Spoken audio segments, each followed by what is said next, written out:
Chapter 1. Whispers of Salvation.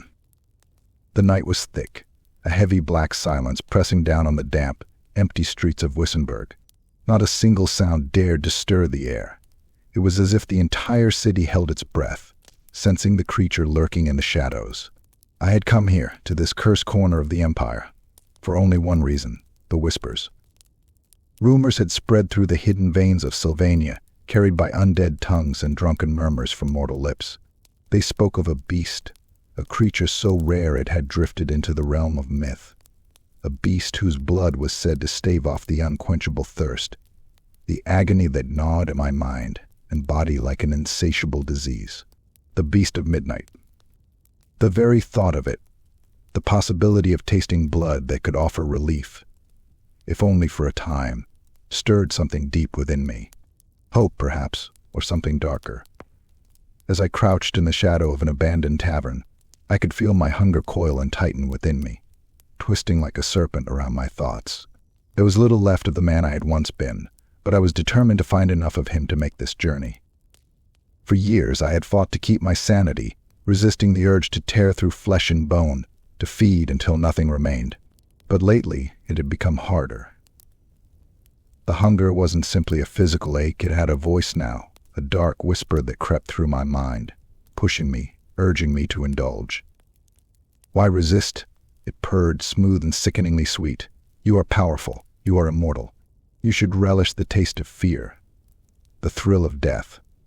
I clenched my fists, driving my claws into my palms, using the sharp sting to silence it, if only for a moment. Yet, the voice was growing stronger, no longer satisfied with quiet whispers. It had a name now. I had named it in a moment of weakness, a foolish, desperate attempt to separate it from myself. Karn, and Karn wanted control. I pushed the name to the recesses of my mind and focused on the task at hand. The streets were empty, but I could sense movement, the faintest flicker of life hidden among the shadows. I wasn't the only one here tonight, and I wasn't the only one who had heard the rumors of the beast. Others would be drawn to it, vampires like myself, each one hoping to claim the creature for themselves. The thought sent a wave of possessive fury through me, and Karn seized it, feeding on the emotion, wrapping it around my mind until it blurred my vision. I could feel my hunger, clawing at my insides, desperate for blood. It would be so easy to give in, to let go of restraint and lose myself in the thrill of the hunt. But I couldn't. Not yet. I am Rael Varic, I reminded myself, clinging to the name as though it could anchor me, pull me from the edge. I am Rael Varic, and I will not be a slave to the hunger. But how much longer could I hold onto that name? The thought haunted me, nagging at the edges of my mind, like a frayed thread waiting to unravel. Already I felt pieces of myself slipping, fragments of memory and emotion that were slowly being replaced by something darker. A sudden noise, a faint scrape of a boot against cobblestone, pulled me from my thoughts. Another vampire, slinking through the alleys, moving with the same purpose as myself. I recognized him by the way he moved, the arrogance in his steps. Varic, a vampire from the Karstein line, known for his ruthlessness and greed. If he had caught wind of the beast, then it was only a matter of time before others did too. This hunt would not be mine alone. Varic's eyes gleamed as he spotted me, and a thin smile crept across his face, revealing a set of sharp, blood-stained teeth. Well, Rael Varic, he drawled, his voice dripping with malice. Come to claim the beast for yourself, have you? I said nothing, holding his gaze, feeling Karn coil within me, his own eagerness sharpening my vision, making my pulse quicken. Karn wanted me to tear Varic apart, to savor the taste of his blood, to assert dominance. I forced myself to take a steadying breath, fighting the urge. Perhaps, I replied, my voice steady, though my body trembled with the effort. But I don't intend to share it. Varic chuckled, a low, mocking sound that grated against my frayed nerves. You think you can resist it? The hunger will tear you apart, Varic. Sooner or later, you'll be nothing more than a mindless beast. I felt Karn rise within me, filling my mind with vicious, dark urges, but I buried him, forcing him back down. I couldn't afford to lose control now. Not yet. Perhaps that's true, I replied, a note of defiance in my voice. but I'll fight it as long as I can. That's more than you can say." For a moment, Varic's gaze flickered with something, a hint of doubt, perhaps, but it vanished just as quickly, replaced by cold disdain. "Then I suppose we'll see who reaches the beast first," he sneered. "If you survive that long." He slipped back into the shadows, leaving me alone once more, his laughter echoing through the empty streets. I felt Karn's anger seethe within me, a dark, pulsing rage that begged to be unleashed. But I couldn't let it take hold. I had a goal, a purpose, something that could save me from the abyss that loomed before me. As I moved through the city, the whispers of the beasts seemed to fill the air around me, calling to me, promising release, freedom from the hunger that gnawed at my soul. The desperation twisted inside me, driving me forward. I would find this creature. I would drink its blood and silence Karn forever. Yet, in the back of my mind, I knew the truth. This journey would test me in ways I could scarcely imagine. The others would stop at nothing to claim the beast, and I could feel Karn growing stronger with each step I took. But I had no choice. If I wanted to hold on to even a sliver of who I once was, I had to try. The hunt had begun. Chapter 2. Signs of Fracture. The night stretched endlessly before me, thick and suffocating.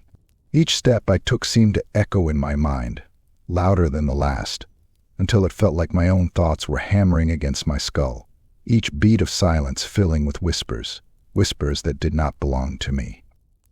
Rael. The voice slithered through my mind, soft and taunting, and laced with a hunger that seemed to press down upon me, coiling itself around my thoughts. I could feel it, inching into the shadows of my mind, a second presence, a darker version of myself that seemed to take a twisted delight in my struggle. I grit my teeth, focusing on the damp forest floor, on the smell of rotten earth, on anything but the voice. "You're weak," it hissed, mockingly, as though the very act of restraint was an admission of my own cowardice. "Look at you, pathetic. You deny what you are, what we are. This hunger, it is your birthright. You should revel in it." I tried to push it away, but the harder I fought, the louder it grew, a dark pulse that seemed to beat in time with my own undead heart. This voice, I'd named it Karn, was no longer just a fleeting whisper in the back of my mind. It was gaining strength, creeping closer to the surface with each passing moment. "You are nothing," I muttered under my breath, as if speaking aloud would banish him. "Nothing but a curse." Karn laughed, a cruel, hollow sound that reverberated through my skull, tinged with a sickening delight. "A curse? No, Rael, I am your truest self. I am freedom from this charade, from this endless denial. Why do you fight me? Why deny what you crave?" He was right, in a way. I did crave it. The hunger gnawed at my insides, hollowing me out from within, and there were times, dark, bitter moments, when the thought of giving in, of surrendering to that monstrous need, tempted me. It would be so easy, so liberating. But that would be the end of me. The end of Rael Varic, the end of whatever shreds of humanity I had left. And if I lost that, if I became the thing Karn wanted me to be, then I would be nothing more than a beast, driven only by bloodlust, a puppet to my own monstrous nature. I had to find the beast of midnight. It was my only chance to quiet Karn, to end this incessant torment. Its blood could silence him, dull this hunger, grant me some semblance of peace. But as I moved through the thick underbrush, I felt the cracks forming in my resolve, spreading like fissures through a frozen lake, threatening to shatter with each taunt, each twisted whisper. "You'll fail, Rael." Karn's voice was a dark purr now, creeping into my thoughts with sickening ease. "You know that, don't you? You can feel it, can't you? The weakness inside of you, the fear. You are slipping, inch by inch." I paused, clenching my fists until my claws bit into my palms, the sharp sting grounding me, however, fleetingly. The scent of my own blood, stale and cold, yet unmistakable, filled my senses, and for a moment Karn fell silent. But it didn't last. It never did. "Oh, how I would savor it," he continued, his tone laced with a dark, almost gleeful anticipation. "If you would only let go, Let me show you the pleasure in the hunt and the kill. I would make them scream, make them fear us. Isn't that what you truly desire?" "No," I hissed, my voice barely more than a growl, even as a pang of doubt coiled around my heart. Did I truly believe that? Was there a part of me that longed for the release, the savage freedom he promised? I shook my head, trying to dispel the thoughts, to cling to whatever fragments of sanity remained. But with each step, each moment, I felt Karn pushing, pressing, sinking his claws deeper into my mind. "They all fear you, Rael," he whispered, as though imparting some twisted truth. "They look at you and see a monster, something less than human. So why pretend? Why hold back?" "Because I had to. Because if I didn't, I would lose everything. I would lose myself." I forced myself forward, pressing deeper into the forest, the twisted, ancient trees towering around me like silent, judging specters. Shadows moved at the edge of my vision, shifting, contorting, whispering doubts, urging me to abandon my quest. My own thoughts felt foreign, like an invader slipping past my defenses, infecting my mind with dark promises. "The beast," Karn said, voice dripping with amusement. "You think it will save you? A creature of myth and shadow, a thing of pure instinct and hunger. Oh, Rael, it will be your undoing." "I don't expect you to understand," I replied through clenched teeth, focusing on the sound of my own voice, grounding myself in that small, defiant act. "You're nothing more than a parasite, feeding on my weaknesses." Karn laughed again, a sound that sent shivers through my spine. "A parasite? No, Rael. I am a part of you. I am the piece of you that you buried long ago, the part that knows true freedom. And soon I will be all that's left." The weight of his words hung heavy in the air, a sickening promise that burrowed into my mind, gnawing at my resolve. He was right in one respect. He was part of me, a reflection of the darkness I had tried to suppress, the monster that lurked beneath my skin. But that didn't mean I had to surrender to it. As dawn threatened the distant horizon, I found a hollow beneath the roots of an ancient tree and settled into the cold, damp earth, feeling exhaustion settle into my bones. But sleep didn't come.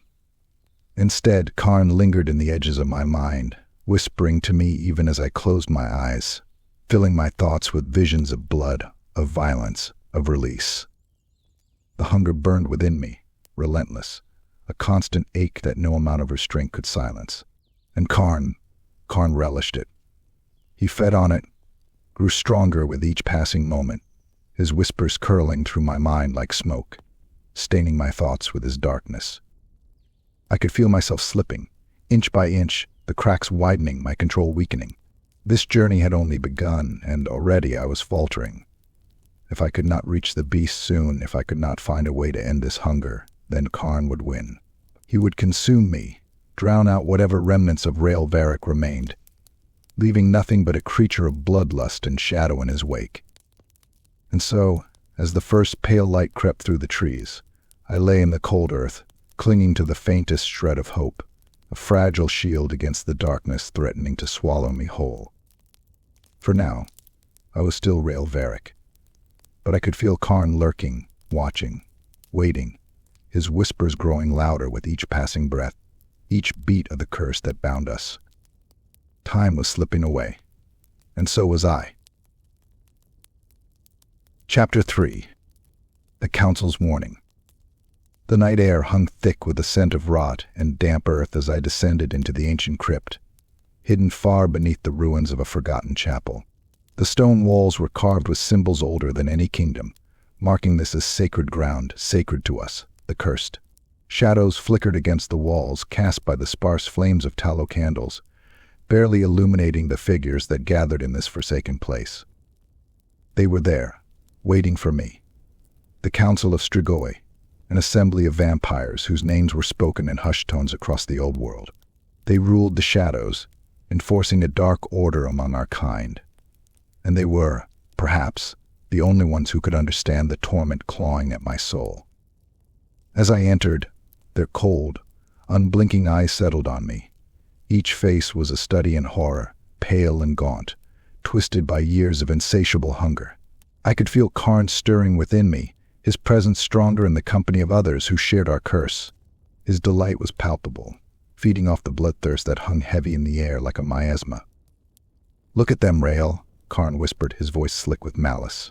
"Our kin, our brethren. We belong with them." His words coiled around my mind, each one a dark tendril pulling me deeper into his twisted view. I fought to push him back, to remind myself that I was here for answers, not to embrace the monstrous kinship he offered. At the head of the gathering, Lucian Vorez, an ancient vampire of the Karstein line, regarded me with a look of dark amusement. His eyes glinted with a predatory gleam, and I could feel his gaze pierce through me, as if he sensed the war raging within my mind. "Rael Varic," he intoned, his voice low and echoing in the vast chamber. "You come seeking the beast, do you not?"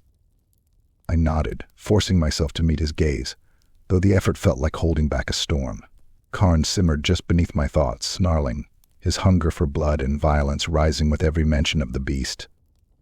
Lucian's thin lips twisted into a smile. "Ah, but you are not the only one. News of the beast's return has spread far and wide. Strigoi from every corner of Sylvania and beyond are hunting it, each one of them desperate to claim the creature's blood, to end their curse, or to gain power beyond their wildest imaginings." The other vampires shifted, their expressions hardening, and I felt a flicker of their hatred, their raw and brutal ambition. Karn seized on it, his whispers filling my mind, urging me to take action, to seize power, to dominate them all. "You're stronger than they are," he murmured, his voice insistent, goading. "You could tear them apart, drink their blood, silence their smug warnings. What's stopping you?" But I held my ground, forcing his voice into the back of my mind. I had come here for information, not to indulge in his bloodthirst. Lucian's words echoed in my mind, and I felt a chill run down my spine. This was more than a hunt. It was a war between vampires, each one as desperate and hungry as I was. One of the others, Ilaria, a vampire with pale, haunting eyes, and an elegance that belied her savagery, stepped forward. Her voice was as cold and sharp as a blade. "We are not here to share the spoils of this hunt, Rael," she said, her gaze icy and unyielding. "Our lies in this are nothing more than a temporary reprieve, a fragile ceasefire before the inevitable betrayal." Her words sank into me, and I felt Karn flare with excitement. The thought of betrayal, of treachery, thrilled him, as if he longed to see me spill their blood, to take the beast for myself, and leave none alive to challenge me. "They're right, you know," he whispered, each word a poison in my mind. "No one will share this prize. You are alone, Rael, and you are weak if you think otherwise. Embrace it. Accept your place among them, as they're better." But I knew what Karn was pushing for. He wanted me to unleash him, to let him tear through this gathering like a rabid animal, to satisfy his hunger for blood and power. I could feel his impatience, his claws scraping at the edges of my mind, eager for release. "We must each hunt for ourselves," Lucian said, his eyes glinting with a dark amusement that chilled me. "Only the strongest among us deserves the beast's blood, and only the ruthless will survive this hunt." I clenched my fists, feeling the strain in my muscles, the ache of resistance as Karn strained against my control. I could feel the darkness spreading, like ink in water, staining my thoughts, making it harder to distinguish my own desires from his twisted urgings. It would be so easy to let go, to surrender to the hunger, to embrace the ruthless, bloodthirsty beast that Karn wanted me to become. But I wasn't ready to lose myself. Not yet. "Then let it be as you say," I replied, my voice steady, though I could feel the weight of my own deception.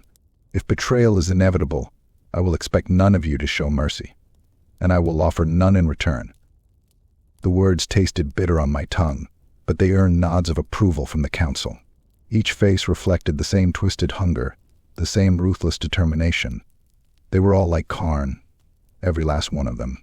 And as I looked around, I realized that the only thing separating me from them was a thin thread, a thread that frayed with every step I took, with every whisper of Karn's voice in my mind.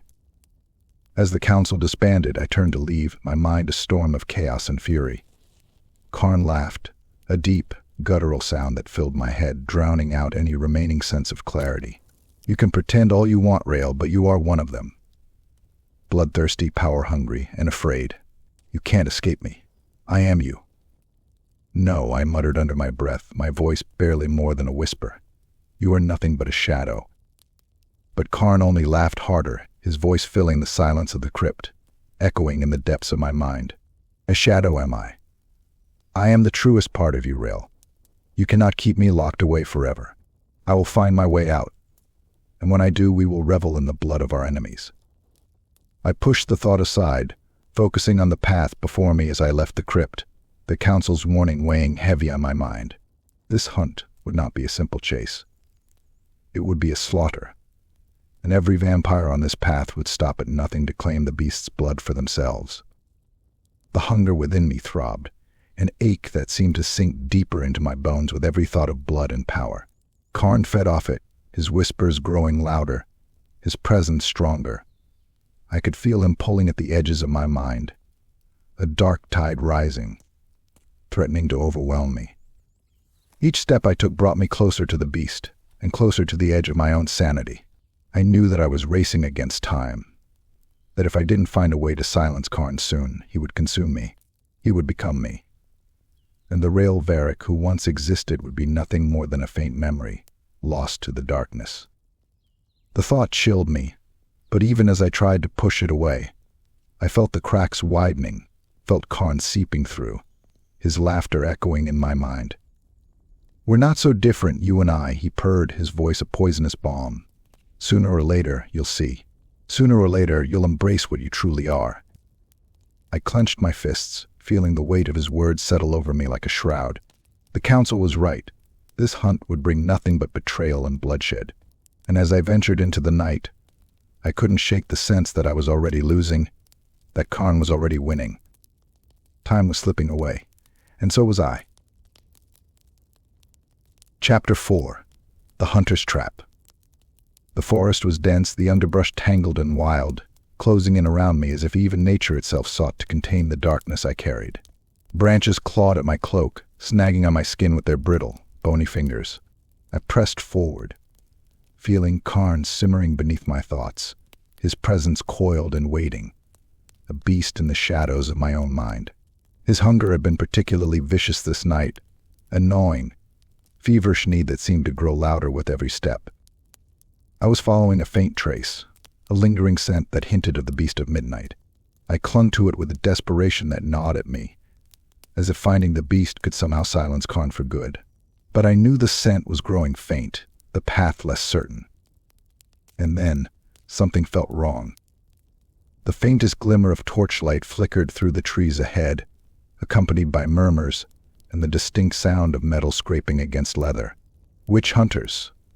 I froze, every nerve alight, heart stilled to the silence of the dead as I surveyed the shadows, trying to gauge their numbers. Their scent carried on the wind, oil, steel, and a sickening tang of silver. How many were there? 4. No, 5. They're here to kill you, Rael, Karn whispered, his voice a dark, eager murmur, filled with twisted delight. Hunt them first. Tear them apart. Show them what you are.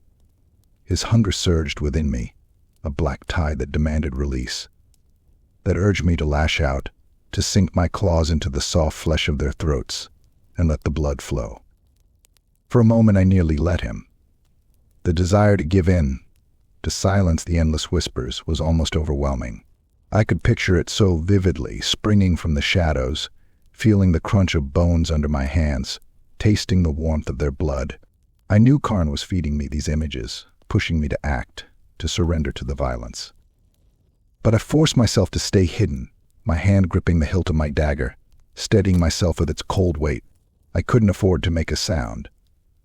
The beast was still out there, somewhere in the vast darkness of the old world, and I couldn't risk drawing attention to myself. Not yet. Come on, show yourself. One of the witch hunters sneered, his voice laced with contempt, as he raised his torch, casting an amber glow across the trees. I saw his face briefly, scarred, with eyes that gleamed with fanatical purpose. We know you're out here, bloodsucker. Thought you could slip by unnoticed, did you? "They're hunting you, Rael," Karn growled, his voice dripping with malice. "Do you feel that? Well, the way your pulse quickens. They are here to take you down like an animal. Are you going to let them treat you like prey?" The word prey struck me, resonated in some dark, wounded part of my soul. I felt a surge of anger, a hot, seething rage that clawed its way to the surface, urging me to abandon my restraint, to show them what I was capable of. I could feel Karn feeding on that anger, pushing it to a fever pitch, whispering all the ways I could make them suffer. "They would do worse to you, Rael. Show them, show they should fear us." "No," I whispered, my voice barely more than a breath, though it sounded feeble even to my own ears. The word felt hollow, like a shield made of smoke. But I clung to it, forcing Karn back, though I could feel him scratching, scraping, trying to claw his way free. The witch hunters began to fan out, their torches casting shifting, ominous shadows across the forest floor. I knew what they were doing, setting a trap, closing off my escape. These men had hunted vampires before. They moved with the cold efficiency of those who had done this 100 times. And yet, they didn't know what was lurking within me. The darkness barely held at bay. I stayed perfectly still, every muscle taut, waiting for the moment when I could slip past them unseen. But as I waited, crouched in the shadows, Karn's whispers grew louder, each one a dark, relentless pressure on my mind. "You could take them all," he murmured, his voice seductive, like poison wrapped in silk. "They're only human. Fragile, weak. They think they know what you are, but they have no idea of the monster that hides within you. Make them bleed, Rael. Make them beg." A flicker of movement, a hunter passing mere feet from my hiding place. The scent of silver was strong, close enough that I could taste its metallic tang on my tongue. He was an arm's length away, unaware, his back to me. Karn surged within me, his excitement almost tangible, a pulsing need that filled my senses. But I held my ground, swallowing the hunger, forcing myself to stay silent. I watched as the hunter moved past, unaware of how close he'd come to his death. For a brief, terrible moment, I could almost feel Karn's disappointment, a sharp, burning resentment that gnawed at me, mocking me for my weakness. "Pathetic," he spat, his voice laced with venom. "You had the perfect chance, and you let it slip away. Are you truly so afraid? Or is it that you're too weak to do what needs to be done?" I bit back the urge to respond, knowing that speaking would only give him power. But his words cut deeper than I wanted to admit, striking at a fear that I had tried to ignore, that maybe I was too weak, too cowardly to take control of this darkness, to survive the journey ahead. The beast was out there, a creature of raw power, and here I was, hiding in the shadows, afraid of drawing blood. The hunters were closing in now, their voices growing louder, their footsteps pressing closer. My mind raced, calculating a path of escape, an opening that would take me back into the deeper woods. I waited for the right moment, holding my breath as they passed by, slipping through the narrow gap in their formation, moving silently as a shadow. But as I emerged from the trap they'd set, my foot grazed a fallen branch, and the crack shattered the silence. They turned, torches flaring, blades glinting in the torchlight. "There he is," one of them shouted, his voice cutting through the night, and in an instant they descended upon me, weapons raised, eyes filled with a murderous zeal. The fight was a blur of movement, my instincts taking over as I lashed out, dodging their blades, ducking beneath the swing of a silver-tipped mace. I could feel Karn surging within me, his presence filling my mind, urging me to let go, to give in to the hunger, to feel the rush of their blood on my tongue. "You are wasting this chance," he snarled, his voice twisted with fury. "You could kill them all. Just let me free, Rael. Let me show them what you are." I fought back, resisting his pull, but it was like holding back a flood, each wave of rage and hunger battering against my will. I felt a blade graze my arm, searing with the burn of silver, and the pain sharpened Karn's laughter, feeding his bloodlust. Finally, with one last surge of strength, I broke free, darting into the deeper shadows, leaving the hunters behind. Their curses echoed in the night as they lost sight of me. But I couldn't stop. I ran, my body burning with the effort, my mind a chaos of hunger and fury. When I finally stopped, leaning against a tree, gasping for air, Karn's voice filled my head, thick with contempt. "Coward," he spat, the word dripping with disgust. "You had every chance to feed, to fight, to dominate. But you ran. Again. Are you truly so weak? Or do you enjoy this pitiful existence, this mockery of strength?" I pressed my hands against my temples, trying to shut him out, to silence his voice. But his presence was stronger now, thicker, darker, as if my restraint had only fed his rage, his need to take control. "I didn't come here to kill," I whispered, though even to my own ears, the words sounded hollow, a flimsy excuse. Karn laughed, a low, mocking sound that filled every corner of my mind. "No, you didn't. And that's why you'll fail. You hold back, Rael. You cling to some pathetic notion of restraint, of humanity. But that's not what you are. You're a monster, and monsters do not run." The words sank into me, burrowing deep, and I felt the cracks widening, the fragile walls I'd built around myself beginning to crumble. Karn was winning, his voice growing louder, his hold on me stronger with each passing moment.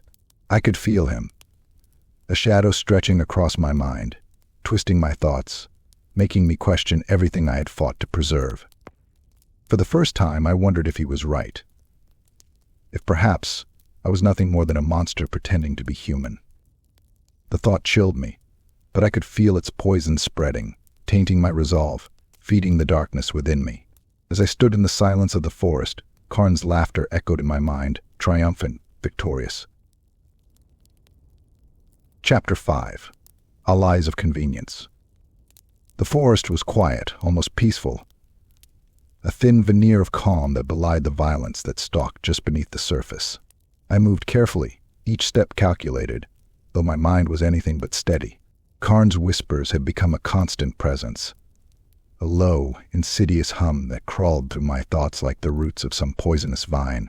Every shadow seemed to echo his words, each gust of wind carrying his dark laughter, goading me, mocking my restraint. Then I sensed him, a figure watching me from the shadows, his presence muted yet undeniably there. I tensed, turning slowly, ready for an attack. But the figure stepped forward, his movements smooth, deliberate. He was tall, draped in dark leathers, with a face sharp as a blade and eyes that gleamed with cunning intelligence. I recognized him immediately. Soren Malkar, a vampire mercenary whose name was spoken in murmurs throughout Sylvania, always accompanied by stories of betrayal and ruthless efficiency. "Rael Varic," he greeted, his tone low and dripping with amusement. "I heard whispers you were hunting the beast as well. Fate must have a sense of irony, bringing us together."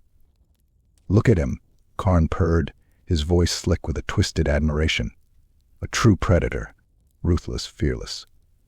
This one doesn't flinch, doesn't hold back. He knows what he is." I ignored Karn's taunting, keeping my expression impassive. "Soren," I replied, my voice even. "I'm not here for alliances." Soren chuckled, the sound sharp, like the scrape of steel against bone. "Oh, I know. But I think we can both agree that a temporary arrangement may serve our purposes. For now, anyway." I studied him, wary. His eyes were calculating, his smile a thin line that hinted at some hidden amusement, as though he already knew the outcome of this conversation and was merely indulging me. Everything about him grated against my instincts, and yet there was a part of me, a darker part, that found his ruthlessness appealing, a reflection of the creature lurking within me. "You should trust him," Karn whispered, his voice laced with dark satisfaction. "He's like us. He embraces his power, doesn't try to hide it behind flimsy morality. Imagine what you could accomplish if you were more like him." I felt the edges of my control slip, Karn's words seeping into my thoughts, making me question my own resolve. Soren was everything Karn wanted me to be, relentless, unbound by guilt or restraint. A pure predator. And as I looked at him, I could feel Karn pushing, urging me to let go, to embrace that same darkness, to give in to the hunger.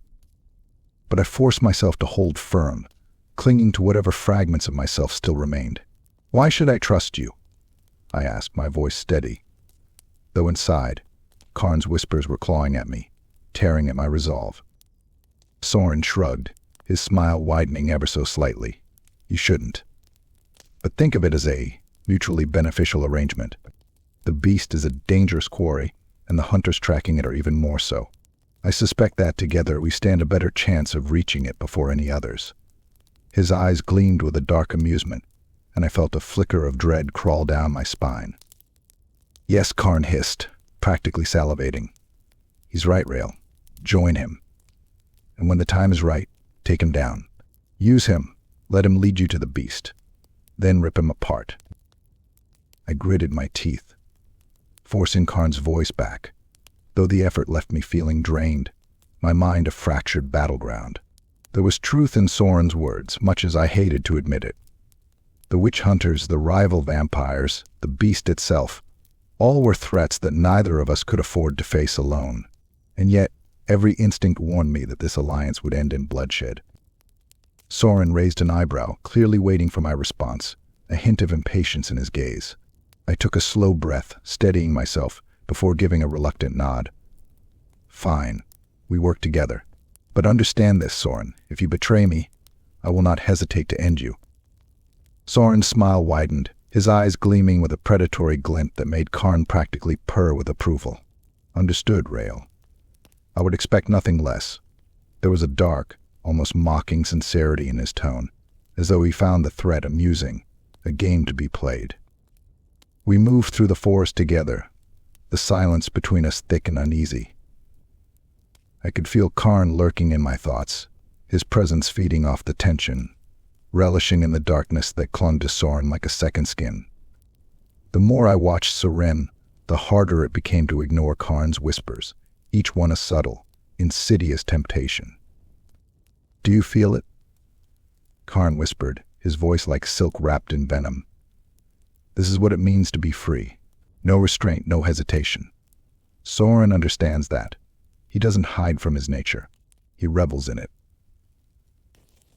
I clenched my jaw, resisting the urge to respond, but Karn's words slithered into my mind, coiling around my thoughts like a vice.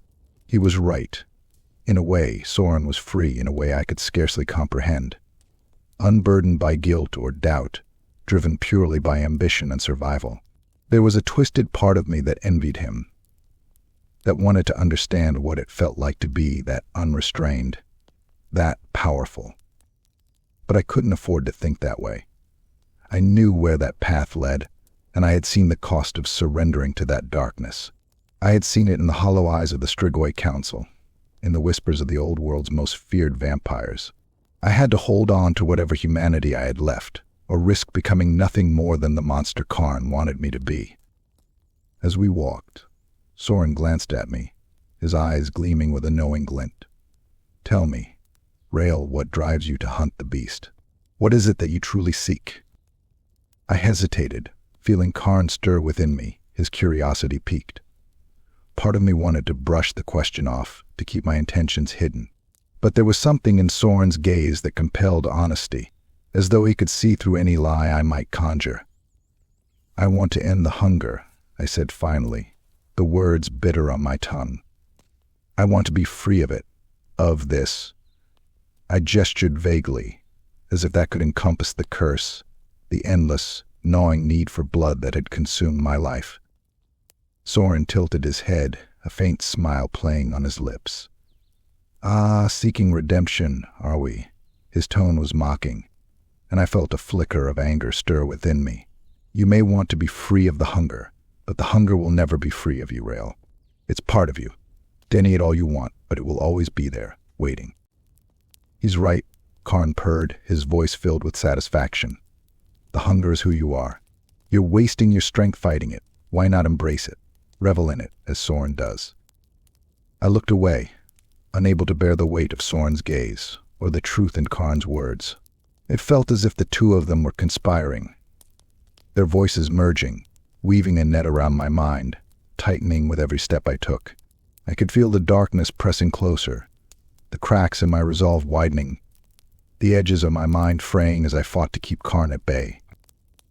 Your self-righteousness will be your undoing, Soren continued, his tone low, almost mocking. There is no room for restraint on this hunt. Either you embrace the predator within, or you will be left behind, weak and broken. For a moment I considered his words, the cold logic of them, and felt the weight of Karn's approval settle over me, like a shroud. I could almost feel the satisfaction radiating from him, as if Soren's presence was giving him strength, drawing out the darkness I'd fought so hard to suppress. Listen to him, Rael, Karn whispered, his voice dark and eager. Let go of this foolish morality. Together, you and Soren could tear this world apart, revel in the blood of your enemies. Why fight what you were born to be? But I couldn't give in, not yet. I forced myself to ignore the whispers, to shut out the twisted allure of Soren's words. I had come this far, survived this long, by resisting the very darkness that now threatened to consume me. If I gave in, if I allowed Karn to take control, then I would lose everything. My purpose, my identity, the fragile remnants of my humanity. As we pressed on, I felt Soren's eyes on me, a silent challenge, daring me to let go, to surrender to the darkness. And deep within, I could feel Karn waiting, his patience wearing thin, his hunger clawing at the edges of my mind, demanding release. The alliance was necessary, I told myself. It was a means to an end, nothing more. But as I looked at Soren, at the predator that lurked beneath his composed exterior, I wondered how much longer I could hold on, how much longer I could resist Karn's pull, when everything around me seemed to be urging me to let go, to surrender to the monster I had always feared. Time was slipping away, and with each step, each whispered temptation, I could feel myself slipping with it. Chapter 6. Shadows and Bloodlust. The forest had grown colder, the night heavy with a silence that felt almost tangible, pressing against my skin like a shroud. Even the trees seemed to hold their breath as I moved through the dense, unyielding darkness. Soren had drifted away into his own shadows, leaving me to continue alone for now. It was better this way. I felt Karn prowling just beneath the surface, the hunger inside me sharpened, more feral than ever. I didn't have to wait long for trouble to find me. A dark shape moved through the trees ahead, silent as death, but I felt the power radiating from him like a pulse, a presence so old and potent that it pulled at something primal within me. The figure stepped into view, his armor gleaming in the dim light, crimson as fresh blood, etched with symbols I recognized instantly. A blood dragon.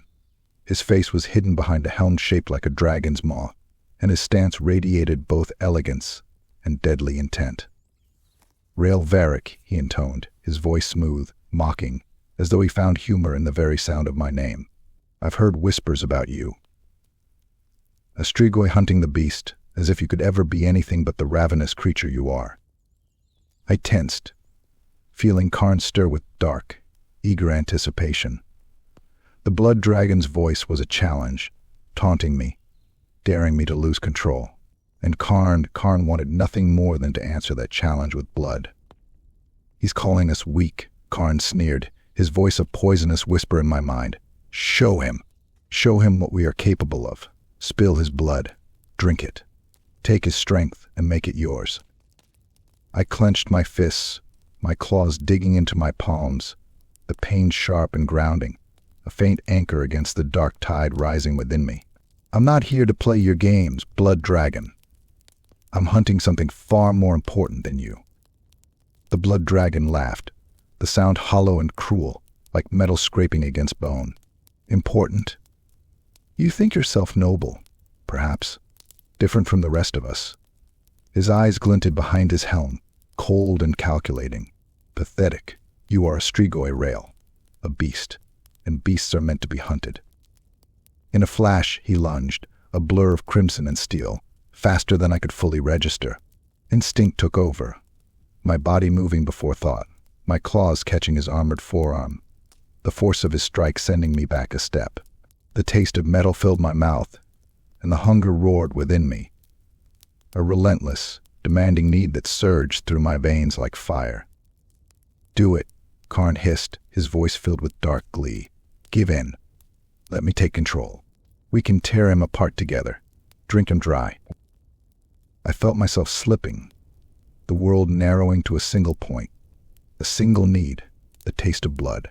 Karn pushed, clawing his way forward, his laughter filling my mind, blending with the sound of the blood dragon's mocking voice, until I couldn't tell where he ended, and I began. The blood dragon's sword slashed toward me, a lethal arc, and I dodged, feeling the blade whistle past my ear. My vision blurred, narrowed, my senses flooded with the smell of blood, the heat of flesh, the primal urge to kill, to feed. The world fell away, leaving only the red haze of hunger, the thrill of the hunt, the need to rend and tear and drink. Karn surged forward, filling my mind, his rage and bloodlust merging with my own, twisting my thoughts into something dark, something monstrous. I struck, my claws slicing through the air, feeling the satisfying crunch as they tore through the blood dragon's armor, a spray of blood painting the night. The taste of it filled my mouth, hot and rich, and for a moment I was lost. Karn roared within me, his hunger consuming, relentless, a force that drove me deeper, made me want to rip and shred and devour until there was nothing left. I could feel the blood dragon's strength waning, his movements slowing, his once arrogant stance faltering under the force of my assault. And yet, some small part of me, some buried, fading fragment of Rael Varic, knew that I was losing myself in the process. Each drop of blood, each bite, each savage strike brought me closer to the edge, closer to the monster Karn wanted me to become. Yes, yes, Karn chanted, his voice triumphant, almost worshipful. This is what we are. Feel it. Savor it. You are power, Rael. You are death incarnate. The blood dragon fell back, his breath ragged, his armor torn and slick with blood. He looked at me, his eyes wide, filled with something that almost resembled fear. And that was what broke through the haze, that single moment of recognition. I saw myself in his eyes, a creature of blood and fury, a nightmare brought to life, and the horror of it cut through the hunger, if only for an instant. No, I whispered, my voice hoarse, barely more than a breath. I staggered back, my vision swimming, Karn's presence still there, still pressing, but faltering under the weight of my resistance. The blood dragon saw my hesitation, his gaze narrowing, and with a final surge of strength, he lunged, his blade slashing across my chest. The pain seared through me, sharp and burning, and I fell to one knee, struggling to keep hold of my senses, to keep Karn from taking control again. Weak, Karn spat, his voice filled with venomous contempt. You could have had it all. His blood, his power. But you hesitate, and for what? Some fleeting notion of humanity. I gritted my teeth, the taste of my own blood filling my mouth, and forced myself to stand, my gaze locking onto the blood dragon. He was panting, his stance unsteady, and I could see that he was weakening, that victory was within my reach. But even as I felt that thrill of triumph, I knew that something within me had shifted, something irreparable. With a final, desperate strike, I lashed out, my claws tearing through his throat. He gurgled, blood pouring from the wound, and fell to the ground, his life fading as he stared up at me, a final look of disbelief in his eyes. The silence that followed was deafening, a heavy, suffocating stillness that pressed down on me, filled with the weight of what I had just done. The taste of his blood still lingered on my tongue, rich and intoxicating, and Karn was reveling in it, his laughter filling my mind, victorious, triumphant. Do you see now, Rael? He purred, his voice a dark, seductive whisper. This is what you are. This is what you are meant to be.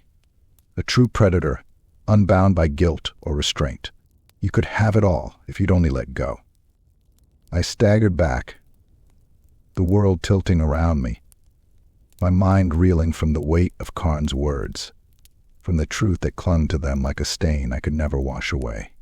I had killed before, hunted, fed on the blood of the living. But this had been different. This had been something primal, something monstrous, a taste of the darkness that lurked within me, a glimpse of the creature Karn wanted me to become. The hunger still burned within me, even stronger now, more insistent, and I knew that with each battle, each kill, Karn was gaining ground, chipping away at whatever fragments of my humanity remained.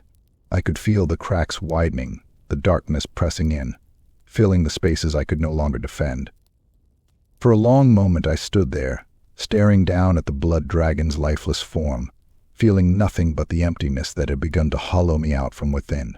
Karn's laughter echoed through my mind, filling every corner, every thought, until it was all I could hear, all I could feel. "You cannot fight me forever, Rael," he whispered, his voice dark, triumphant. "Sooner or later you will break, and when you do, I will be waiting."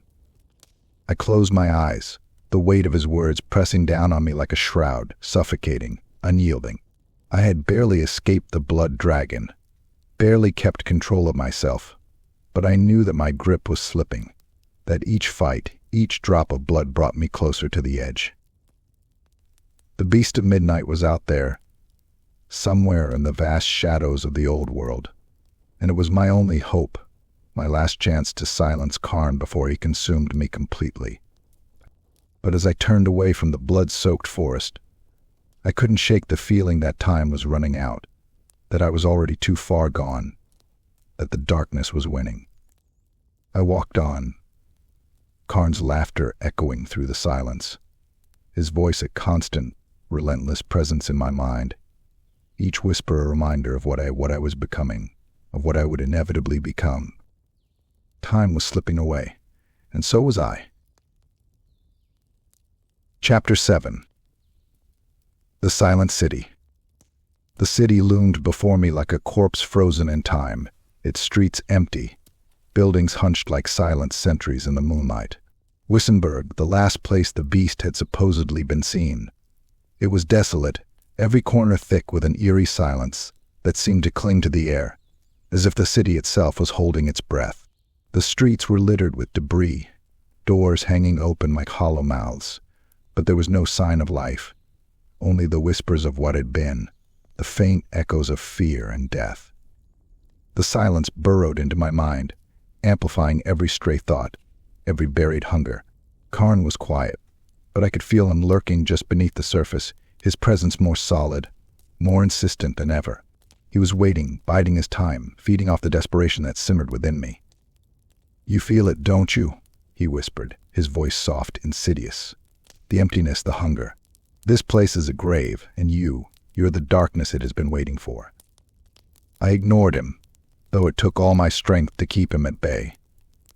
I had come here for a reason, a purpose that was slipping from my grasp with each passing day. The beast. I was close, I could feel it, like a thread of shadow stretching through the city, leading me onward.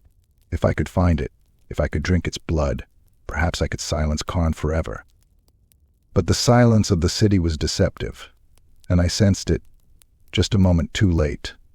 The faint, unnatural shift in the shadows. The scent of something cold and dead that wasn't me. I turned, but not fast enough. 3 figures emerged from the shadows, moving with predatory grace, their eyes gleaming with malice. Vampires. Rival hunters drawn by the same whispers that had led me here. I recognized one of them, a vampire named Kalora, her beauty marred only by the hunger in her eyes, a hunger that mirrored my own. She was flanked by 2 others, their faces twisted with cruel anticipation. "Well, if it isn't Rael Varic," Kalora sneered, her voice laced with mockery. "Hunting the beast, are you? How quaint." I said nothing, feeling Karn stir, his presence tightening around my thoughts, filling my vision with flashes of violence, the image of blood spilling across the empty streets. My fists clenched, and I forced myself to breathe, to focus, though the effort felt like holding back a tide. Kalora's smile widened, sensing my restraint, mistaking it for fear. "This hunt isn't meant for the weak, Rael. Perhaps it would be best if you gave up now, saved yourself the trouble." She gestured to her companions, who stepped forward, their eyes alight with malice. "They're here to kill you," Karn murmured, his voice filling my mind, thick and eager. Show them what you are. Unleash it. Let them fear you." I tried to push him back, but the hunger, it was stronger here, feeding off the silence, the emptiness, the violence that simmered in the air.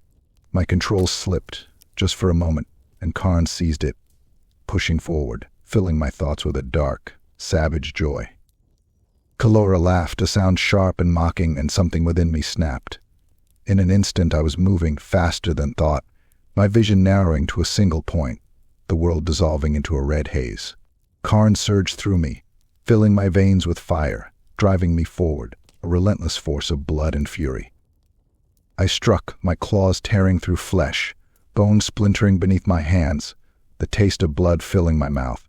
I didn't even feel the pain of their blows, the scrape of claws against my skin, the sting of teeth sinking into my shoulder.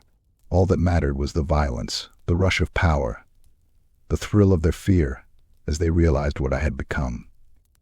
Kalora's eyes widened, and for a fleeting moment, I saw terror flicker across her face.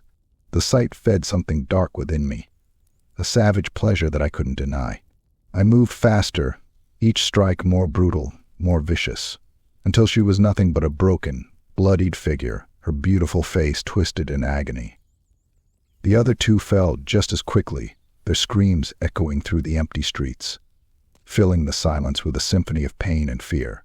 I tore through them, feeling Karn's laughter reverberate in my mind, a triumphant, mocking sound that spurred me on, urging me to savor each moment, each kill, each drop of blood.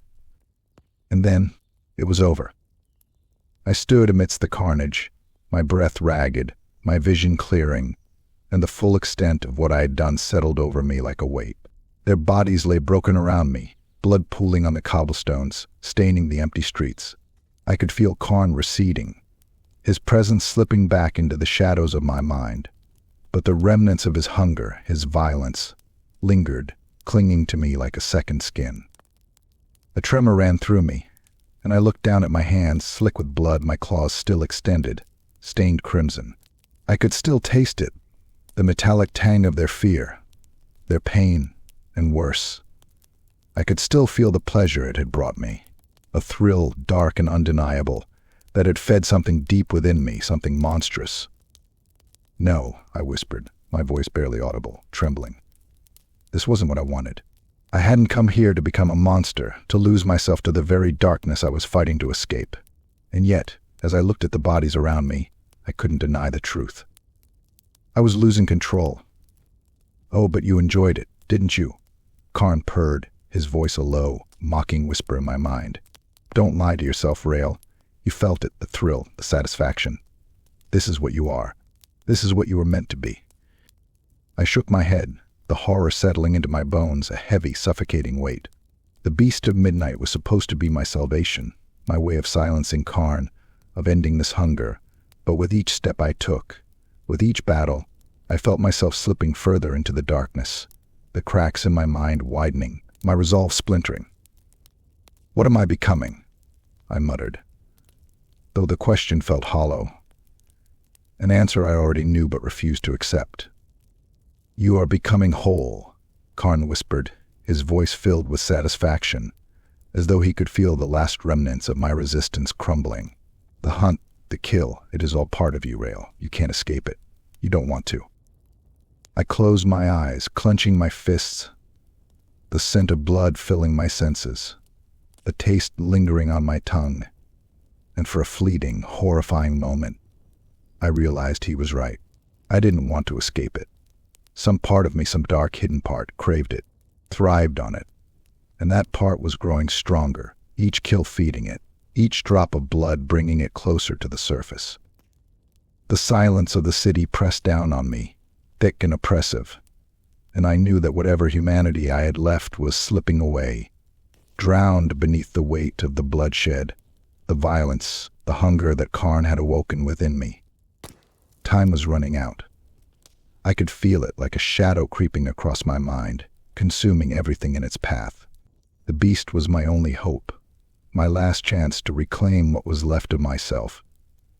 But as I looked down at the bodies around me, at the blood staining my hands, I couldn't shake the feeling that I was already too far gone, that Karn had already won. I turned away from the carnage, my steps unsteady, the silence of the city following me, a haunting reminder of the monster I was becoming.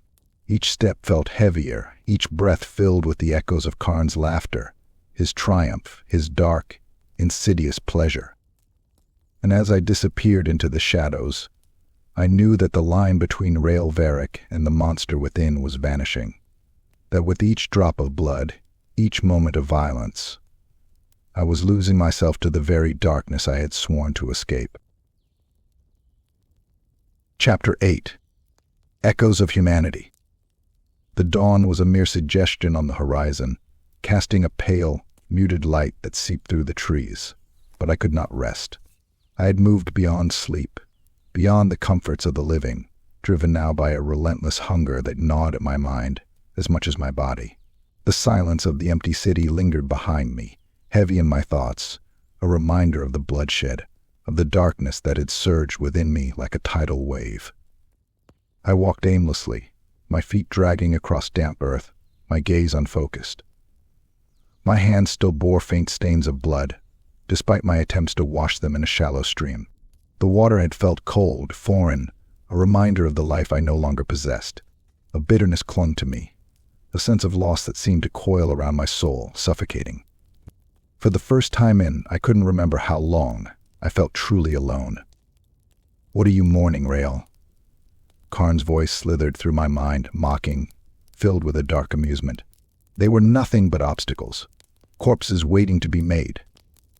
I pushed his voice aside, ignoring the surge of anger that followed, the urge to unleash him and let him drown out the hollow ache in my chest. But tonight, for some reason, I found myself resisting. A strange, unexpected calm washed over me, and with it, memories stirred, faint, fragmented, like reflections on a disturbed pool.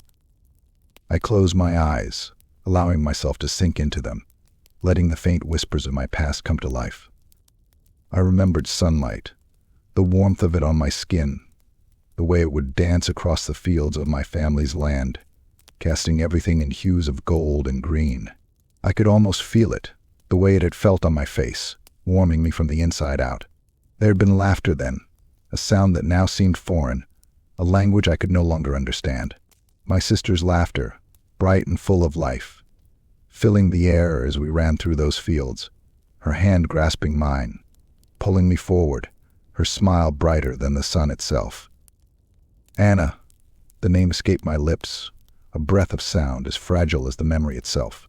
I could see her face so clear, so vivid, her eyes sparkling with mischief, as she dared me to catch her. She had always been faster, always outpacing me, leaving me breathless and laughing, feeling more alive than I ever had. "How quaint," Karn sneered, his voice slicing through the memory like a blade. "Clinging to ghosts. A family you abandoned. A life that means nothing now." But I held on to the memory, tightening my grip on it, grounding myself in the faint echo of sunlight, of warmth, of laughter. These moments were all that remained of the man I had once been, a man who had known kindness, who had loved, who had felt the warmth of life in his veins. The ache in my chest grew, twisting, filling me with a sorrow so deep it threatened to consume me. How long had it been since I had felt anything other than hunger, other than the endless, gnawing need for blood? How much of myself had I lost piece by piece, torn away by the curse that now defined me? "You are weak, Rael," Karn growled, his voice laced with contempt. "These memories are shackles, illusions that keep you from embracing your true nature. Do you think they would welcome you now, if they could see what you have become?" The words struck like a blow, the truth of them sinking into me, festering. I could see it, the horror that would fill Anna's face if she saw me now, if she saw the creature I had become. She would look at me as they all had, as prey, as something to be feared, to be destroyed. And yet, despite the bitterness, despite Karn's taunts, I clung to the memory, feeling the last fragments of Rael Varic slipping through my grasp, slipping away with each passing day. "I was human," I whispered, almost to myself, as if speaking the words aloud could anchor me, could keep that part of me from disappearing altogether. "I was someone, once. And now you are so much more," Karn sneered, his tone thick with mockery. "You were bound by weakness then, by frailty, by mortal limits. But now Now you are power, Rael. You are death incarnate. Why mourn what you have become? I felt my grip loosening, felt the darkness creeping in, the memories fading like smoke, leaving only the ache, the hollow, aching hunger that had become my constant companion. Karn was right. I had power now, a strength beyond anything I had known in my mortal life. But it was a hollow strength, one that came with a price, a darkness that threatened to consume everything I had once been. The Beast of Midnight. Its name flickered through my mind, a beacon in the growing shadows, the one chance I had to reclaim what I had lost, to silence Karn, to end the hunger before it destroyed me completely. I didn't know if its blood would truly save me, if it could rid me of the darkness gnawing at my soul, but it was all I had left, the last thread of hope binding me to whatever fragments of my humanity remained. If I don't find it, I'll lose myself, I whispered, feeling the weight of the words settle over me like a shroud. The truth of it was suffocating, a cold, inescapable reality. Karn's presence loomed within me, stronger than ever, a dark, insatiable force that waited, biding its time, feeding on my weakness, on my fear. You will lose yourself, Rael, Karn whispered, his tone smooth, almost soothing, as though he were consoling a dying man. It is inevitable. Why fight it? Embrace the hunger. Embrace me. You know it is only a matter of time. I clenched my fists, the resolve hardening within me, though the effort felt like lifting a weight too heavy for my broken soul to bear. The memory of Anna's face lingered, faint but unwavering, a reminder of the man I had once been, of the man I was fighting to hold on to, no matter how fragile that fight had become. I will find the beast, I murmured, feeling the words settle into my bones, an oath, a promise that anchored me however tenuously. I will find it, or die trying. Karn's laughter echoed through my mind, a dark, mocking sound that reverberated through every corner of my thoughts. Die! You do not even know what that means anymore, Rael. There is no peace waiting for you, no release. Only the hunger. Only me. I ignored him, forcing myself to stand, to push forward, feeling the last echoes of sunlight fade from my memory, leaving only the cold, relentless hunger that gnawed at my insides. But even as I felt myself slipping, even as I felt the darkness closing in, I clung to that faint flicker of warmth, that distant memory of a life I could barely remember. I had to find the beast. I had to silence Karn, to end this torment, to reclaim whatever fragments of myself remained before it was too late, before the man I had once been was nothing more than a memory, a ghost haunting the shell of a monster. As I moved through the forest, the night pressing in around me, I felt Karn waiting, watching, his presence like a shadow stretching across my mind, relentless, insidious. I could feel him growing stronger, each step bringing me closer to the edge, each moment a reminder of the darkness that waited to consume me. But I would not let him win, not yet. With each step, I whispered Anna's name, a mantra, a lifeline that kept me tethered to the fading fragments of my humanity. And as the dawn broke on the horizon, casting a faint, pale light across the trees, I felt a flicker of hope, a fragile, desperate hope that I clung to with everything I had left. The beast was out there, and I would find it. I had to. Because if I didn't, Karn would be all that remained. Chapter 9. The Blood Pact. The forest was a maze of twisted branches and thick fog, shrouding the landscape in a dreary gray that blurred the boundaries of earth and sky. I had been following the scent for miles, the faintest hint of blood and decay guiding me through the dense shadows. But it wasn't the beast.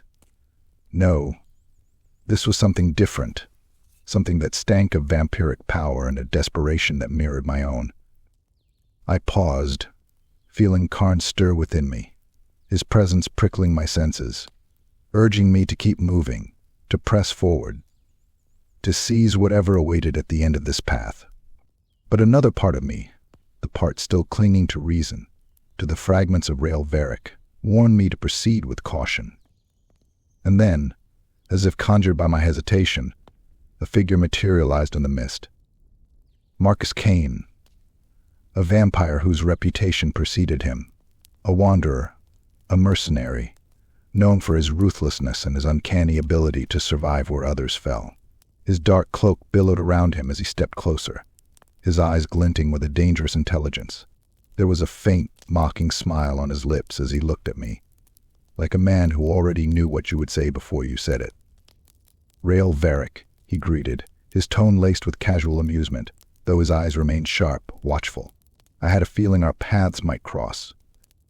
I kept my expression neutral, though Karn twisted within me, clawing at my mind, urging me to lash out, to tear this arrogant predator apart, to leave his body broken and bloodied at my feet.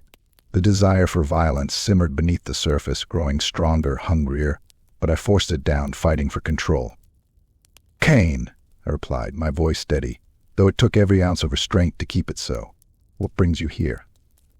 Cain chuckled, a low, mocking sound that grated against my nerves. "The same thing that brings you, I imagine. The beast. I've heard the story, same as you. A creature that can end this curse, or grant us power beyond imagining. The choice is ours." He took a step closer, his gaze piercing, measuring me. "But you know as well as I do that this hunt isn't meant to be a solitary affair. There are too many dangers, too many enemies. And I think that perhaps we could benefit from each other's strengths." I knew what he was suggesting, but the words still caught in my throat. A truce. A partnership. The very idea felt like poison in my mouth, every instinct screaming at me to refuse, to fight, to drive this intruder away. But reason held me back. I couldn't afford to alienate potential allies, not when the beast was still so far from my grasp, not when so many others hunted it with the same desperation I felt. But Karn was not as willing to cooperate. "He's a liability," Karn hissed, his voice sharp, dripping with contempt. "Look at him, Rael. A scavenger waiting to sink his teeth into your victory. Kill him now. Spill his blood and be done with it." The image flashed through my mind, Cain's body broken, lifeless, his blood staining the forest floor. The thought filled me with a dark satisfaction, a thrill that surged through my veins, feeding the hunger that gnawed at my insides. I could feel Karn pushing, his presence growing stronger, urging me to act, to seize this opportunity for violence, to leave no room for weakness. But I swallowed the urge, forcing myself to focus, to remember why I was here. I couldn't let Karn win, not now, not when I was so close. "Very well," I said finally, my voice colder than I intended. "A temporary alliance then. But understand this, Cain, I won't hesitate to end it the moment you become a threat." Cain's smile widened, his eyes gleaming with amusement. "Understood, Rael. I would expect nothing less." He extended his hand, the gesture formal, a symbol of our uneasy truce. I hesitated, feeling Karn writhe within me, his fury palpable, seething through my thoughts like poison. But I reached out, clasping Cain's hand, sealing the pact. The moment our hands met, I felt a surge of hatred, a dark, pulsing need for violence that left my vision blurred, my senses awash with the scent of blood. Karn was pushing harder than ever, his voice filling my mind, a relentless, demanding presence. "Now, Rael," he whispered, his tone laced with dark anticipation. "Strike now, while he's vulnerable. Tear him apart. He's nothing but a parasite, a leech who would drain you dry given the chance." I released Cain's hand, stepping back, clenching my fists to keep from lashing out, to keep Karn from seizing control. The effort left me trembling, my thoughts frayed, torn between reason and the dark, savage hunger that threatened to consume me. Cain, oblivious to the struggle raging within me, gave a nod and began walking, his movements confident, unbothered by the hostility he must have sensed. I followed, each step a battle, each moment a test of my control, my resolve. Karn's presence weighed on me, thick and suffocating, his voice a constant, insidious whisper that burrowed into my mind, filling it with images of betrayal, of blood, of the satisfaction that would come with killing this so-called ally. "He is using you, Rael," Karn murmured, his voice low, taunting. "You know it. He will turn on you the first chance he gets. Kill him now, before he does the same to you." But I couldn't. I needed him. I needed someone who could watch my back, who could help me navigate the dangers ahead. The beast was out there, somewhere in this vast, unforgiving wilderness, and I knew that without allies, without support, I would fall long before I ever reached it. Yet, with each step, each glance at Kane's confident stride, the hunger grew stronger, the urge to betray him, to end this alliance before it could betray me in turn. I could feel Karn feeding off my doubts, twisting them, fanning the flames of suspicion, of paranoia, until every movement, every word felt like a threat. The silence between us stretched, thick and uneasy, and I could feel Kane's eyes on me, watchful, calculating. He was a predator, much like myself, and I knew he could sense my hesitation, my mistrust. And yet he said nothing, his expression betraying nothing but confidence, as though he knew that, despite everything, I needed him. And that realization only made Karn's voice louder, his presence more insistent. A dark, pressing weight that clouded my thoughts, filling them with images of violence, of betrayal, of the satisfaction that would come with finally surrendering, with letting go. You cannot trust him, Rael, Karn whispered, his tone smooth, almost soothing. Why keep up this charade? He is a threat, a rival. Spill his blood, take his strength, and move on. I clenched my fists, fighting for control, forcing myself to focus on the path ahead, on the distant promise of the beast. I couldn't let Karn win. Not yet. Not when there was still a chance, however slim, of reclaiming what I had lost. Kane glanced back at me, his gaze sharp, assessing. Something troubling you, Rael? He asked, his tone light, though there was an edge to it, a subtle challenge that prickled at my nerves. I forced a thin smile, though it felt more like a snarl. Nothing that concerns you. He chuckled, the sound infuriatingly casual, as though he found amusement in my struggle, in the silent war raging within me. Good. I would hate to think you were losing your resolve. The words stung, cutting deeper than I cared to admit, and Karn seized on the moment, his voice a low, mocking whisper that filled my mind, drowning out reason, twisting the anger into something darker, something violent. Prove him wrong, Rael, Karn sneered. Show him your strength. Show him what happens to those who mock you. But I didn't. With a tremendous effort, I forced Karn back, sealing him away, if only for a moment, though I knew the victory was temporary, a fleeting reprieve.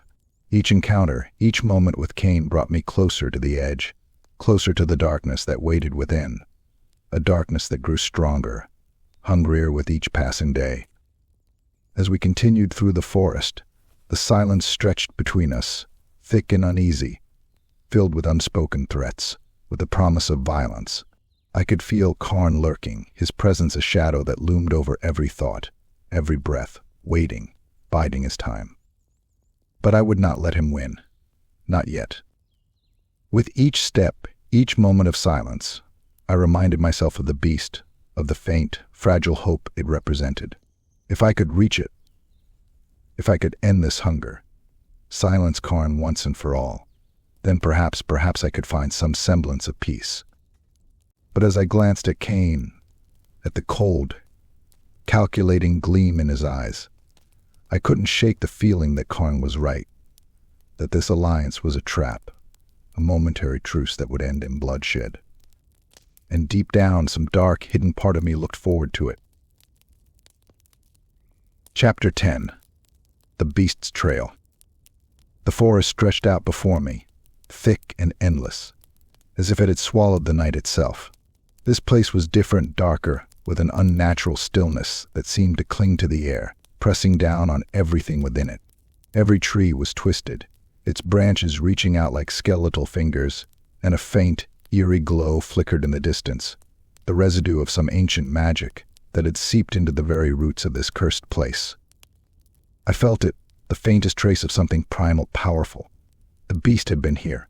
Its scent lingered, like a shadow in the wind, elusive yet undeniable, pulling me forward. The air was thick with the promise of blood, a pulsing, intoxicating scent that stirred the hunger within me, making my pulse quicken, my senses sharper. Karn was nearly buzzing with anticipation, his presence a dark hum that filled every corner of my mind. "You're close, Rael," he whispered, his voice rich with twisted satisfaction. "Can you feel it? The power, the promise. We are almost there." I shuddered, feeling his eagerness bleed into me, filling my thoughts with images of the beast, of blood, of an end to this relentless hunger that had gnawed at my soul for as long as I could remember. I had come this far, survived this endless journey, and now, finally, I was close. But with each step, Karn grew stronger, more insistent, his presence pressing against the fragile walls of my mind, threatening to consume me completely. "Not yet," I murmured, though the words felt weak, like an echo lost in the shadows. I couldn't afford to lose control now, not when I was so close to my goal. But Karn wanted it all. He wanted to tear through this forest, to rip apart anything that stood in our way, to feast on the blood of any creature foolish enough to cross our path. "Restraint," he sneered, his voice dripping with contempt. "You cling to it like a drowning man to a stone. Do you truly believe that holding back will save you? That it will bring you peace?" I forced myself to ignore him, focusing on the faint traces of the beast, the almost imperceptible signs that marked its path through the forest.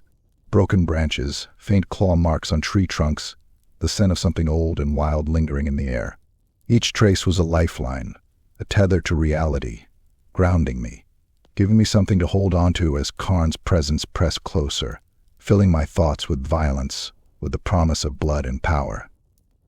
The forest was thick with shadows, each one seeming to pulse with dark magic, and I felt eyes watching me from the darkness, creatures hidden just beyond my sight, their intentions unknown but unmistakably hostile.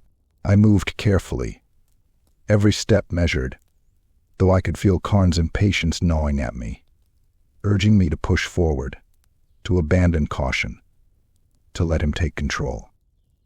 "Why wait?" he snarled, his voice a dark, seductive growl. "The beast is close. You can feel it. Tear through this forest. Let nothing stand in your way. Take what is yours."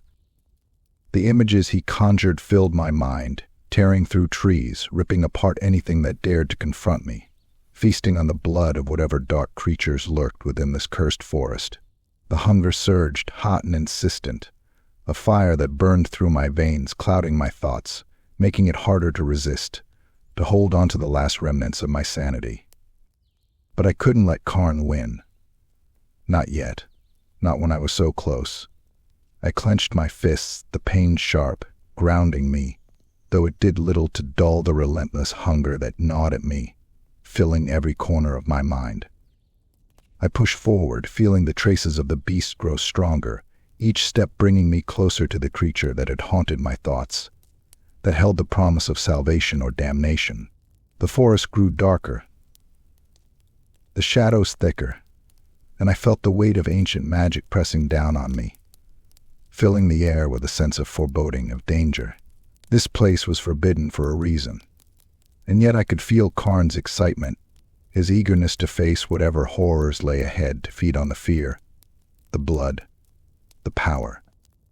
"You are wasting time," he growled, his voice a sharp, grating sound that filled my mind, relentless. "You think you can reach the beast with this pathetic restraint? It is laughing at you, Rael. It knows you are weak." The words cut deep, a wound that bled into my thoughts, tainting them, filling me with doubt, with anger, with a growing urge to let go, to surrender to the hunger, to embrace the darkness that lurked within me. But as I walked, as the traces of the beast grew stronger, another memory surfaced, unbidden, a flash of sunlight, of laughter, of a voice calling my name, filled with warmth, with life. Anna, her face, her smile, a distant echo of the humanity I had left behind, the humanity I was fighting to preserve, however fragile, however faint.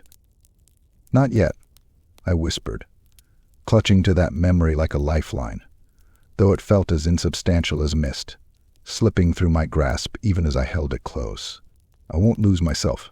Not here. Not now." Karn laughed, a low, mocking sound that reverberated through my mind, filling it with dark, twisted pleasure.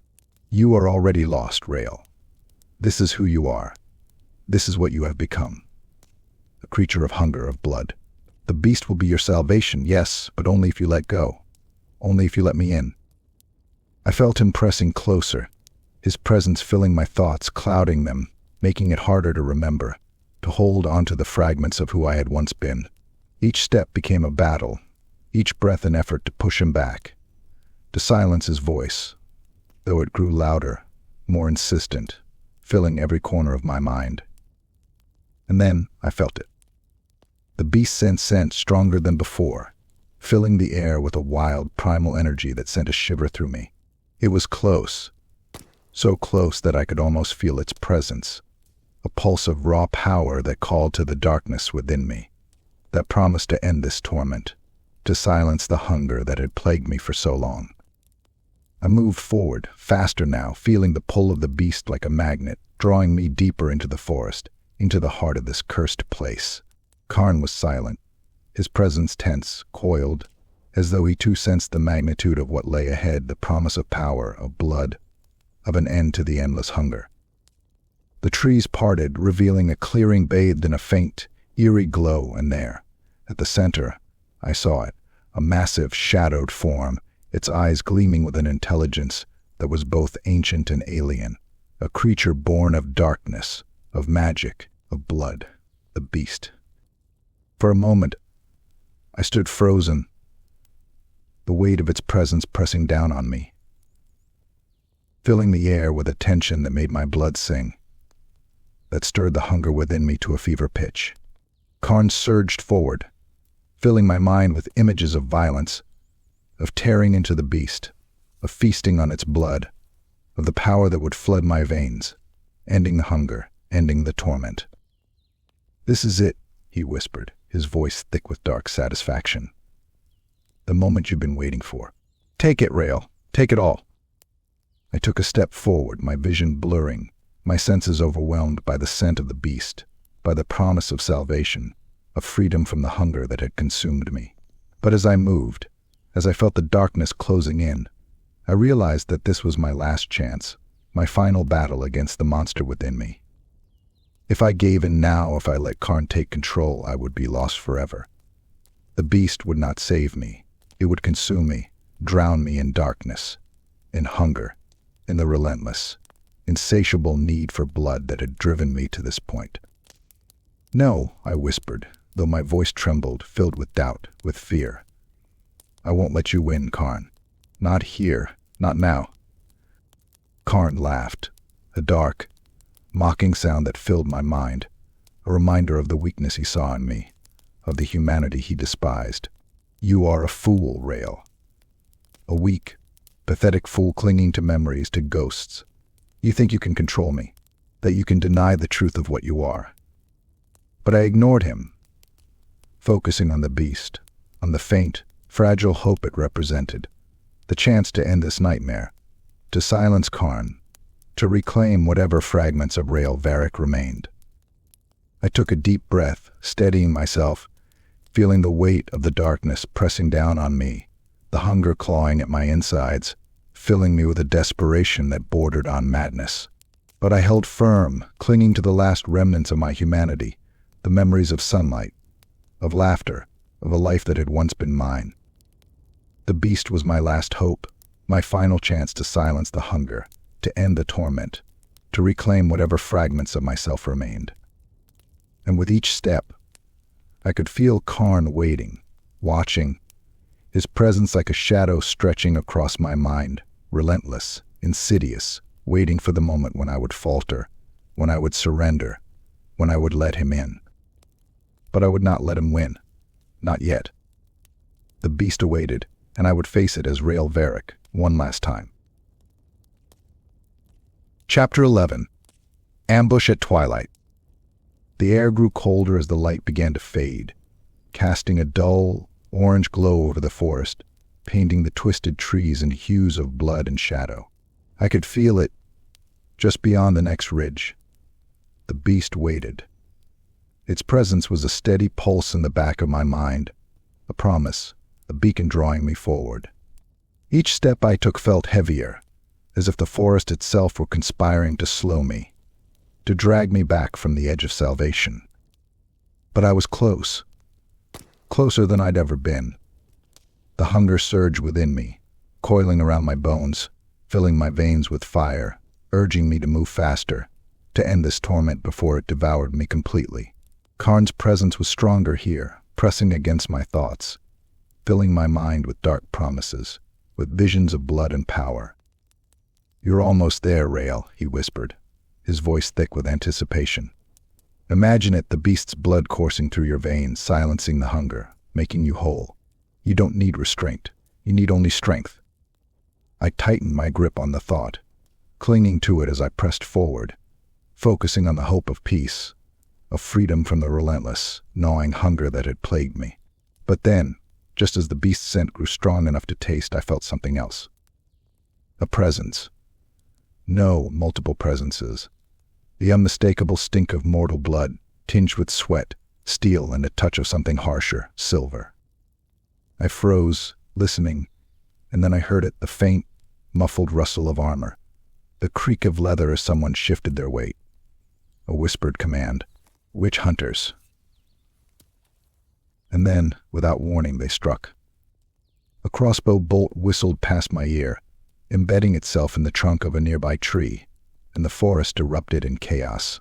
Figures emerged from the shadows, clad in dark, armored leather, their faces hidden beneath wide-brimmed hats, their eyes filled with the fanatical light. At their center was a figure I recognized instantly, a witch hunter whose name was spoken in fear across the old world. Matthias Falk, a man who had left a trail of dead vampires in his wake, each one hunted, captured, or destroyed with a ruthless efficiency that bordered on obsession. Falk's gaze locked onto mine, his eyes gleaming with the cold satisfaction of a predator closing in on its prey. "Rael Varic," he intoned, his voice carrying through the silence. "You've led me on quite a chase. But it ends here." "They think they can kill you, Rael," Karn whispered, his voice dark and eager. "They believe themselves to be the hunters. Show them their mistake. Show them what you are." The hunger surged within me, drowning out reason, filling my senses with the scent of blood, the promise of violence. Karn pushed, pressing against the last shreds of my restraint, urging me to let go, to embrace the power that pulsed through me, to give in to the darkness that waited just beneath the surface. They closed in, blades glinting, crossbows aimed, each one a threat, a challenge. And in that moment, something inside me snapped. With a snarl, I lunged forward, my vision narrowing, the world blurring into a haze of blood and fury. I could feel Karn surging through me, filling my limbs with a strength that felt both foreign and familiar. A savage, unrestrained power that drowned out everything else. My claws extended, sharp and deadly, and I moved with a speed and precision that felt almost instinctual, each movement fueled by the hunger, by the need to kill, to feed, to rend and tear. The first hunter fell beneath my claws, his throat torn open in a spray of blood that painted the forest floor. His scream was short, cut off as I sank my teeth into his flesh, tasting the warmth of his life as it poured into me, filling the hollow emptiness that gnawed at my insides. The taste was intoxicating, filling my veins with fire, with power, with a savage joy that bordered on ecstasy. "Yes," Karn whispered, his voice a dark caress. "This is what you are. This is what you were meant to be. A creature of blood, of power. Embrace it. Revel in it." Another hunter lunged at me, his blade flashing, but I moved faster, sidestepping his attack, my claws raking across his chest, tearing through armor and flesh with ease. He fell, his body twitching, his eyes wide with terror, and I felt a surge of satisfaction, a thrill that filled every corner of mine, drowning out reason, silencing the last remnants of restraint. They came at me from all sides, their faces twisted with fear, with hatred, but I was faster, stronger, my movements fluid and deadly, each strike filled with a brutal efficiency that left them broken, bloodied, lifeless. The forest echoed with their screams, with the wet, tearing sounds of flesh and bone, and I could feel Karn laughing, his voice filling my mind, merging with my own thoughts, until I could no longer tell where he ended, and I began. Falk was the last to face me, his eyes filled with a grim determination, though I could see the fear lurking beneath it, a fear that only fed the head the hunger that made Karn purr with satisfaction. He raised his blade, silver glinting in the fading light, but I moved faster, my claws catching his arm, twisting, snapping bone with a sickening crunch. His scream filled the air, a sound of pure agony, and I felt a dark pleasure in it, a satisfaction that left me breathless, intoxicated. "Kill him," Karn whispered, his voice a seductive hiss. "End him. Let the blood fill you. Let it drown out everything else. There is nothing left but this." I raised my claws, poised to strike, to tear him apart, to feel his life slip away beneath my hands. But then, something broke through the haze. A faint, distant memory, a flicker of warmth, of sunlight, of a voice calling my name, filled with laughter, with love. Anna. The name cut through the darkness, sharp and painful, a reminder of the man I had once been, of the humanity I had fought so hard to preserve. For a moment the hunger faltered, the bloodlust fading, leaving only the horror, the realization of what I had become. I staggered back, releasing Falk, my breath ragged, my hands slick with blood, trembling. The forest was silent now, the bodies of the hunters strewn around me, broken, lifeless, their blood staining the ground, filling the air with a scent that was both intoxicating and sickening. Karn's laughter echoed through my mind, a mocking, triumphant sound that filled every corner of my thoughts. "You cannot fight me, Rael," he whispered, his tone dripping with satisfaction. "This is what you are. This is what you have always been. A creature of blood, of hunger. The man you were is dead." I looked down at my hands, at the blood that coated them, at the bodies that lay around me, and a wave of horror washed over me, cold and unyielding. I had lost control. I had given in to Karn, to the hunger, to the darkness that had lurked within me, waiting, biding its time. And in that moment I realized how close I was to losing myself completely, to becoming the monster I had always feared. "No," I whispered, though the word felt hollow, a faint, fragile denial that did nothing to erase the blood on my hands, the darkness that filled my soul. I am still Rael Varic." "Are you?" Karn sneered, his voice filled with disdain, with contempt. "You are nothing but a shadow, a ghost clinging to memories, to a life that no longer exists. You are mine, Rael. You have always been mine." The weight of his words settled over me, a cold, inescapable truth that left me feeling hollow, empty. I had come here to find the beast, to end the hunger, to silence Karn. But with each step, each moment, I felt myself slipping further, the cracks in my mind widening, the darkness consuming everything I had once been. I looked at Falk, his body broken, his eyes wide with pain, with fear, and I felt a pang of regret, of sorrow that cut through the darkness, a reminder of the man I had once been, of the humanity I was fighting to preserve. "I am still Rael Varic," I repeated, though the words felt like a lie, a desperate attempt to hold on to something that was already slipping away. The forest was silent now, the light fading, and I felt the weight of the blood on my hands, the darkness pressing in, filling every corner of my mind, drowning out the last remnants of Rael Varic. The beast awaited, somewhere in the shadows, a promise of salvation, of peace. But as I turned away, as I left the bodies behind, I couldn't shake the feeling that I was already too far gone, that Karn had already won. Chapter 12. Blood and Madness. The world around me was a blur, shifting, twisting, blending into shadows and fractured light as I stumbled through the forest, each step feeling heavier, more hollow, as if the earth itself were dragging me down, pulling me into a darkness that I could no longer escape. Blood still stained my hands, dried and cracked, like the husk of something I had once known but no longer recognized. It clung to me, a reminder, a sickening badge of what I had become. Karn was silent. Not gone. No, he was there, just beneath the surface, lurking, waiting, his presence heavier, more complete, as if he had finally found the foothold to press me fully into the darkness. And maybe he had. The massacre of the hunters lingered in my mind like a stain, filling every thought, every breath, until I could no longer tell where their screams ended and my own began. I staggered, clutching at a nearby tree for support, feeling the rough bark dig into my palms, grounding me, if only for a moment. But the forest shifted, flickering like a vision, twisting into something dark, endless, a void that seemed to stretch on forever, filled with shadows, with the scent of blood and decay. I could see faces in the darkness, twisted, grotesque, their eyes hollow, empty, staring back at me with expressions that were somehow both dead and alive. And then, like a veil lifting, I saw myself reflected in their gaze. I saw a creature, hollow, hungry, its eyes sunken, filled with a madness that had devoured everything that had once been Rael Varic. I saw my own face, twisted, monstrous, my skin pale, my teeth bared, stained with blood.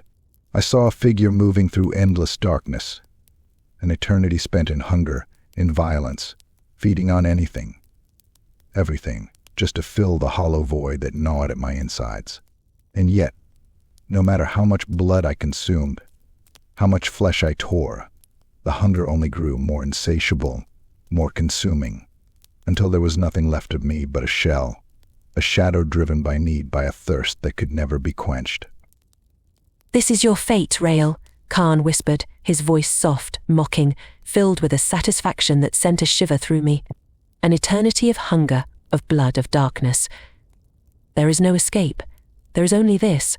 Forever. The words filled my mind, sinking in like poison, and I felt my grip on reality slipping, my sense of self fraying, unraveling, each strand tearing away, leaving only the darkness, the hunger, the endless, relentless need for blood. The faces in the shadows mocked me, their mouths stretching into wide, hollow smiles, their eyes gleaming with the same madness that I could feel rising within me, filling every corner of my mind, consuming every thought, every memory. No, this isn't me," I whispered, though the words felt weak, insubstantial, a feeble attempt to hold onto something that had already slipped beyond my grasp.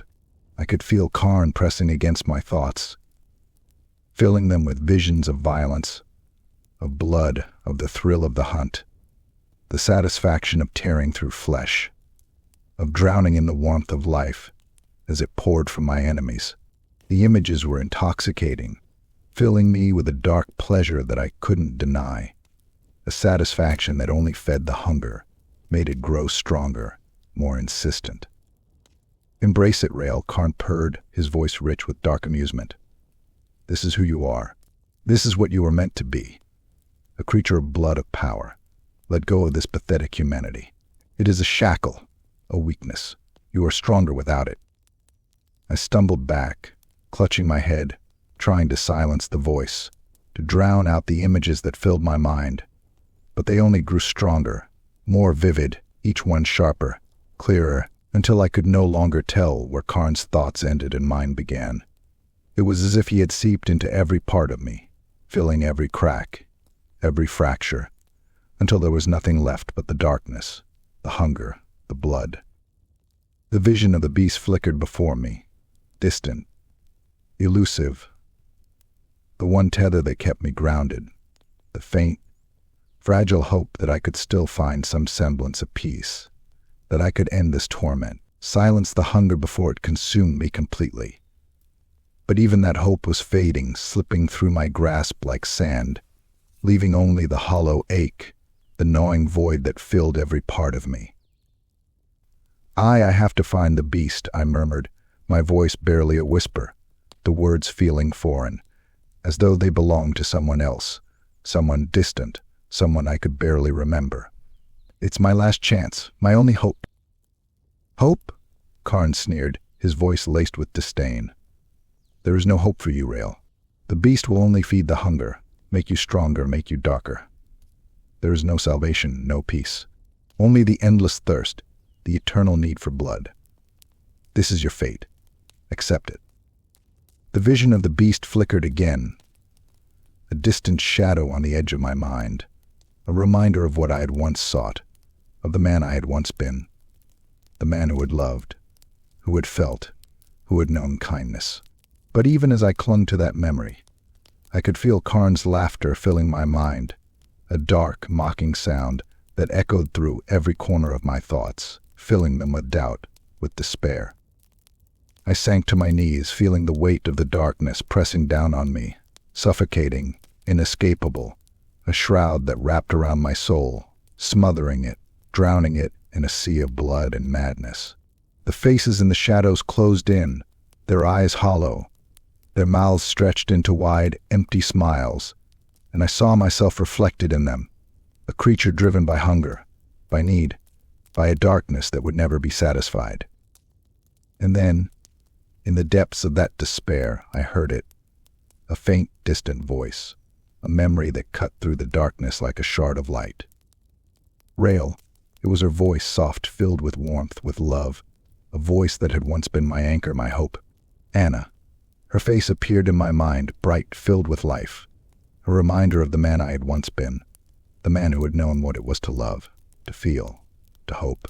Her smile was like sunlight, a warmth that filled every part of me, pushing back the darkness, if only for a moment. No, I whispered, clutching to that memory, feeling the warmth, the light fighting to push back the darkness, to silence Karn, to reclaim what little remained of Rael Varic. I am still Rael. Karn's laughter filled my mind, dark, mocking, as if he found amusement in my struggle, in my desperate attempt to hold on to something that had already slipped away. Rael Varic is dead, he sneered, his voice thick with satisfaction.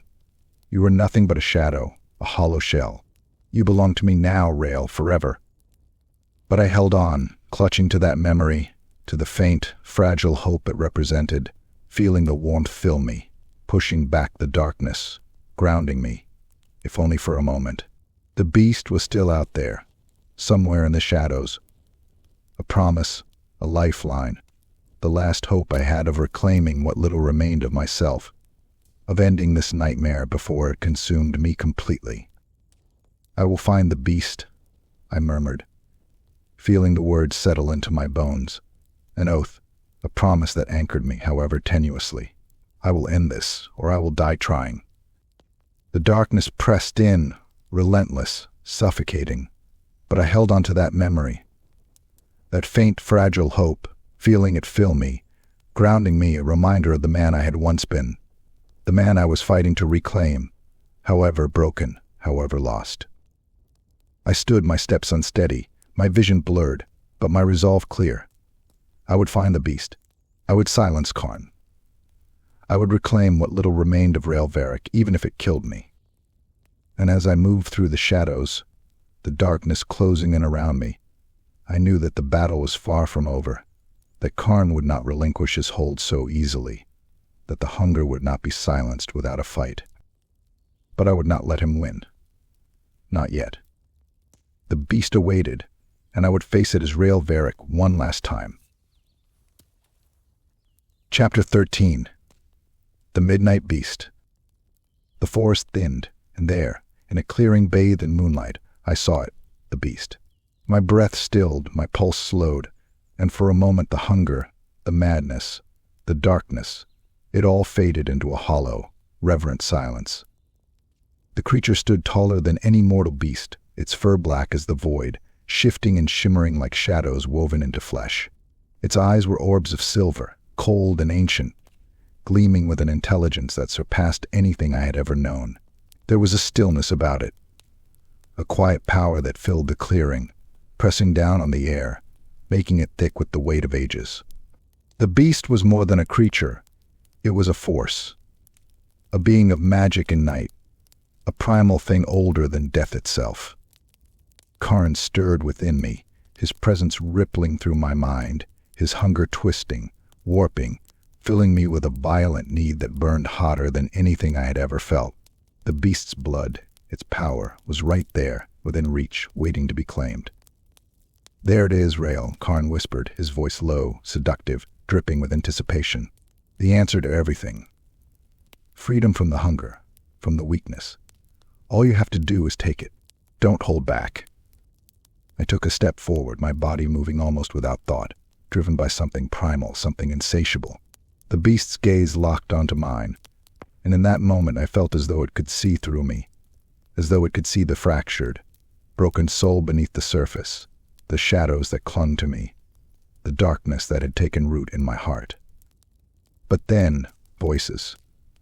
The sound of movement, figures emerging from the trees, breaking through the underbrush with weapons drawn, eyes gleaming with the same hunger, the same desperation that drove me.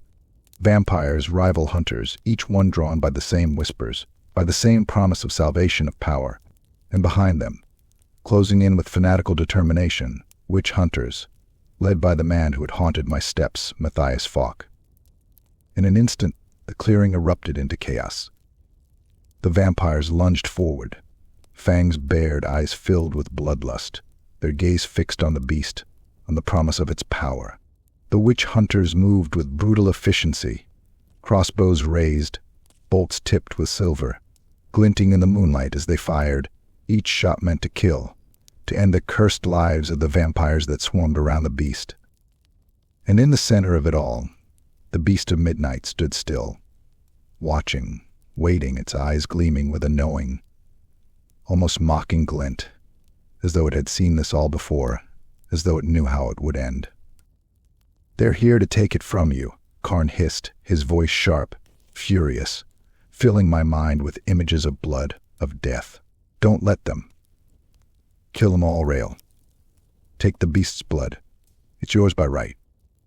The hunger surged within me, clawing at my insides, filling every corner of my mind with the need to kill, to feed, to tear through anything that dared to stand in my way. My vision blurred, and for a moment, all I saw were bodies, flesh and blood, enemies to be torn apart, obstacles to be removed.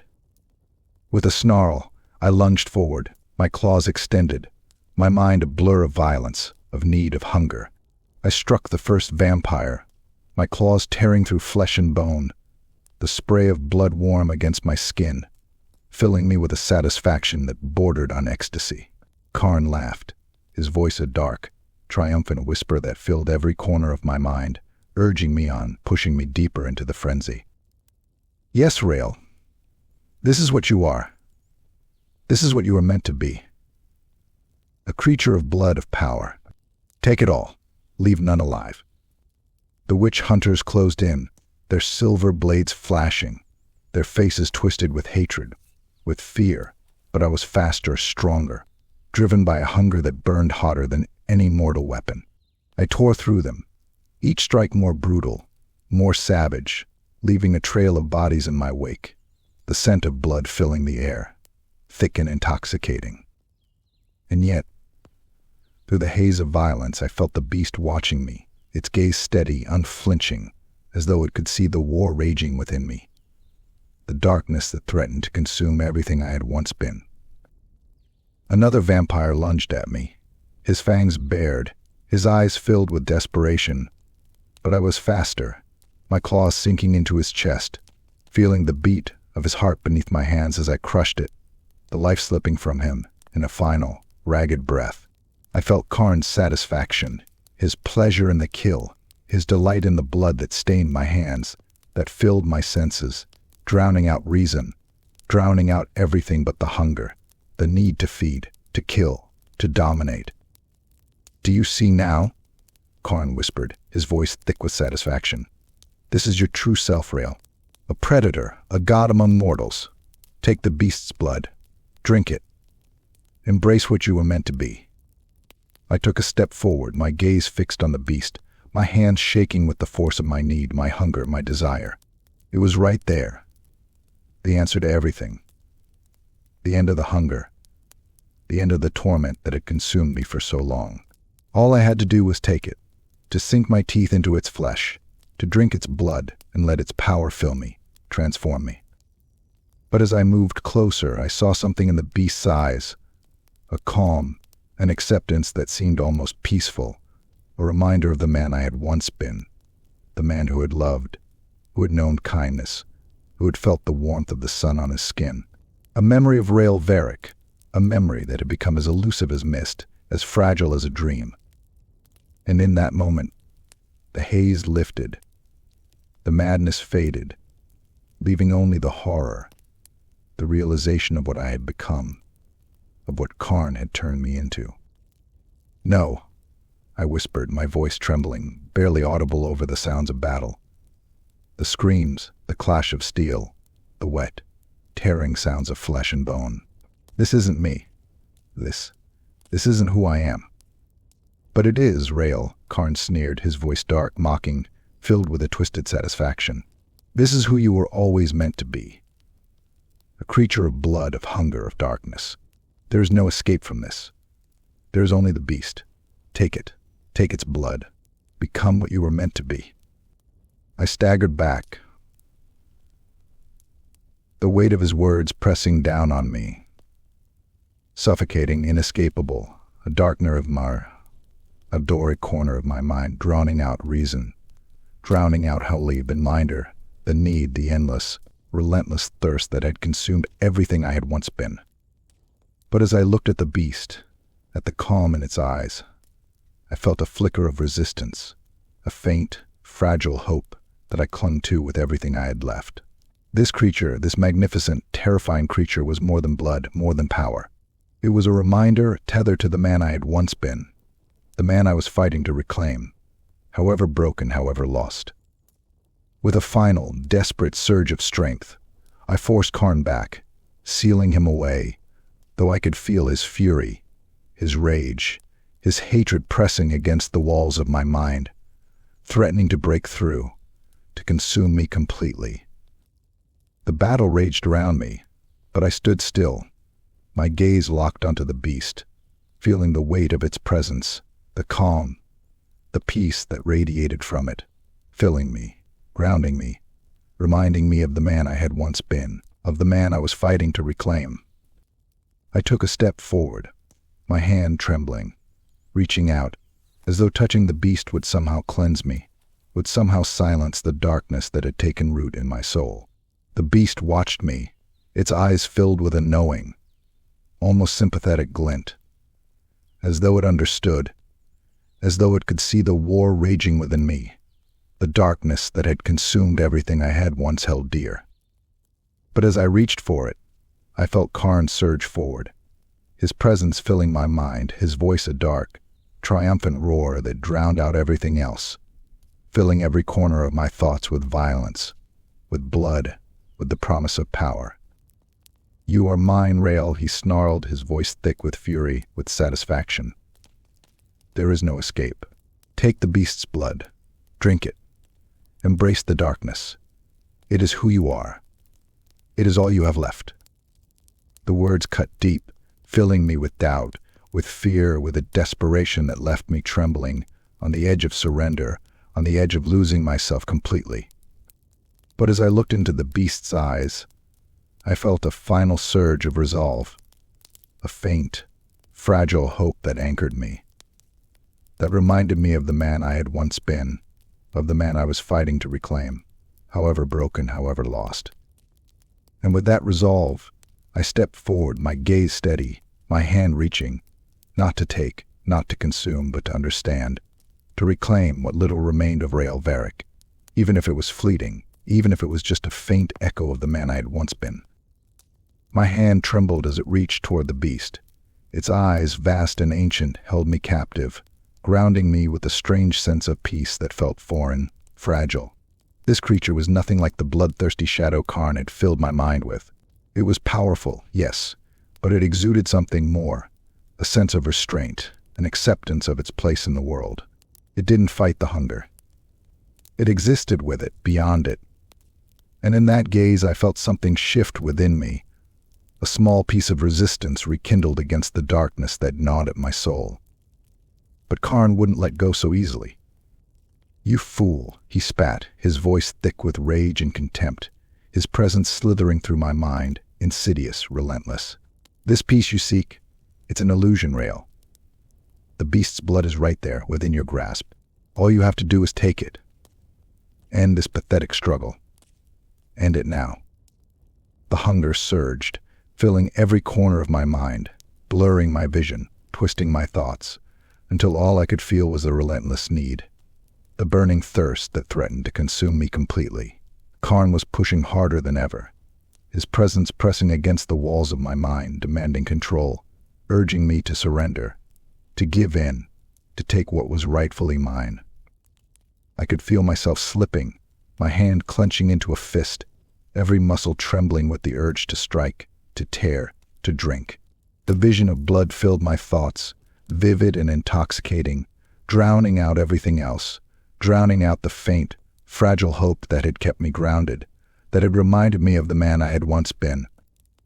End it, Rael, Karn whispered, his voice soft, seductive, filled with a dark satisfaction. Embrace the hunger. Embrace the power. This is who you are. This is what you were meant to be.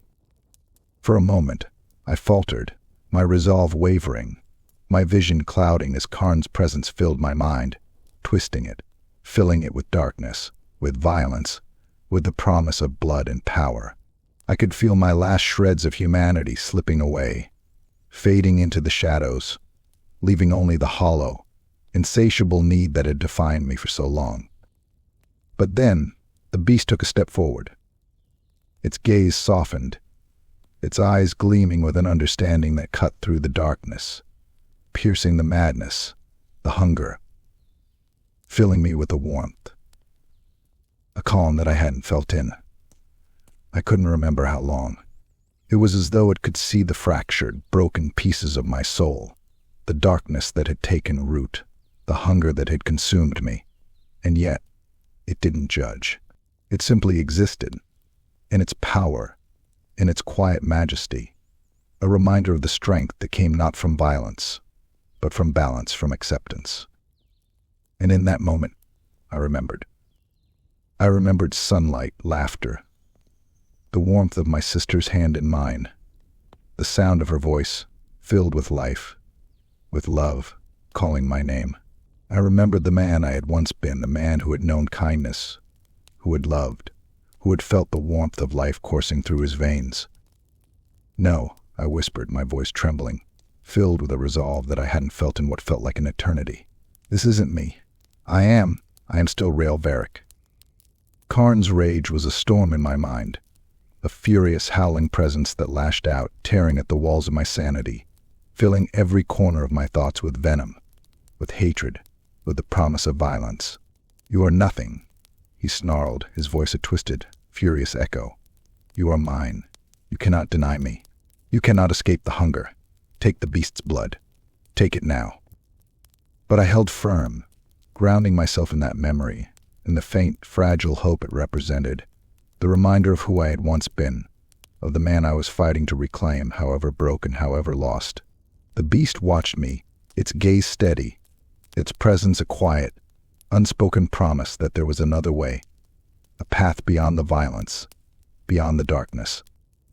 With one final, desperate surge of strength, I forced Karn back, sealing him away, though I could feel his fury, his hatred pressing against the walls of my mind, threatening to break through, to consume me completely. But for now, he was silent, his presence a distant, simmering shadow, held at bay by the thin, fragile barrier of my resolve.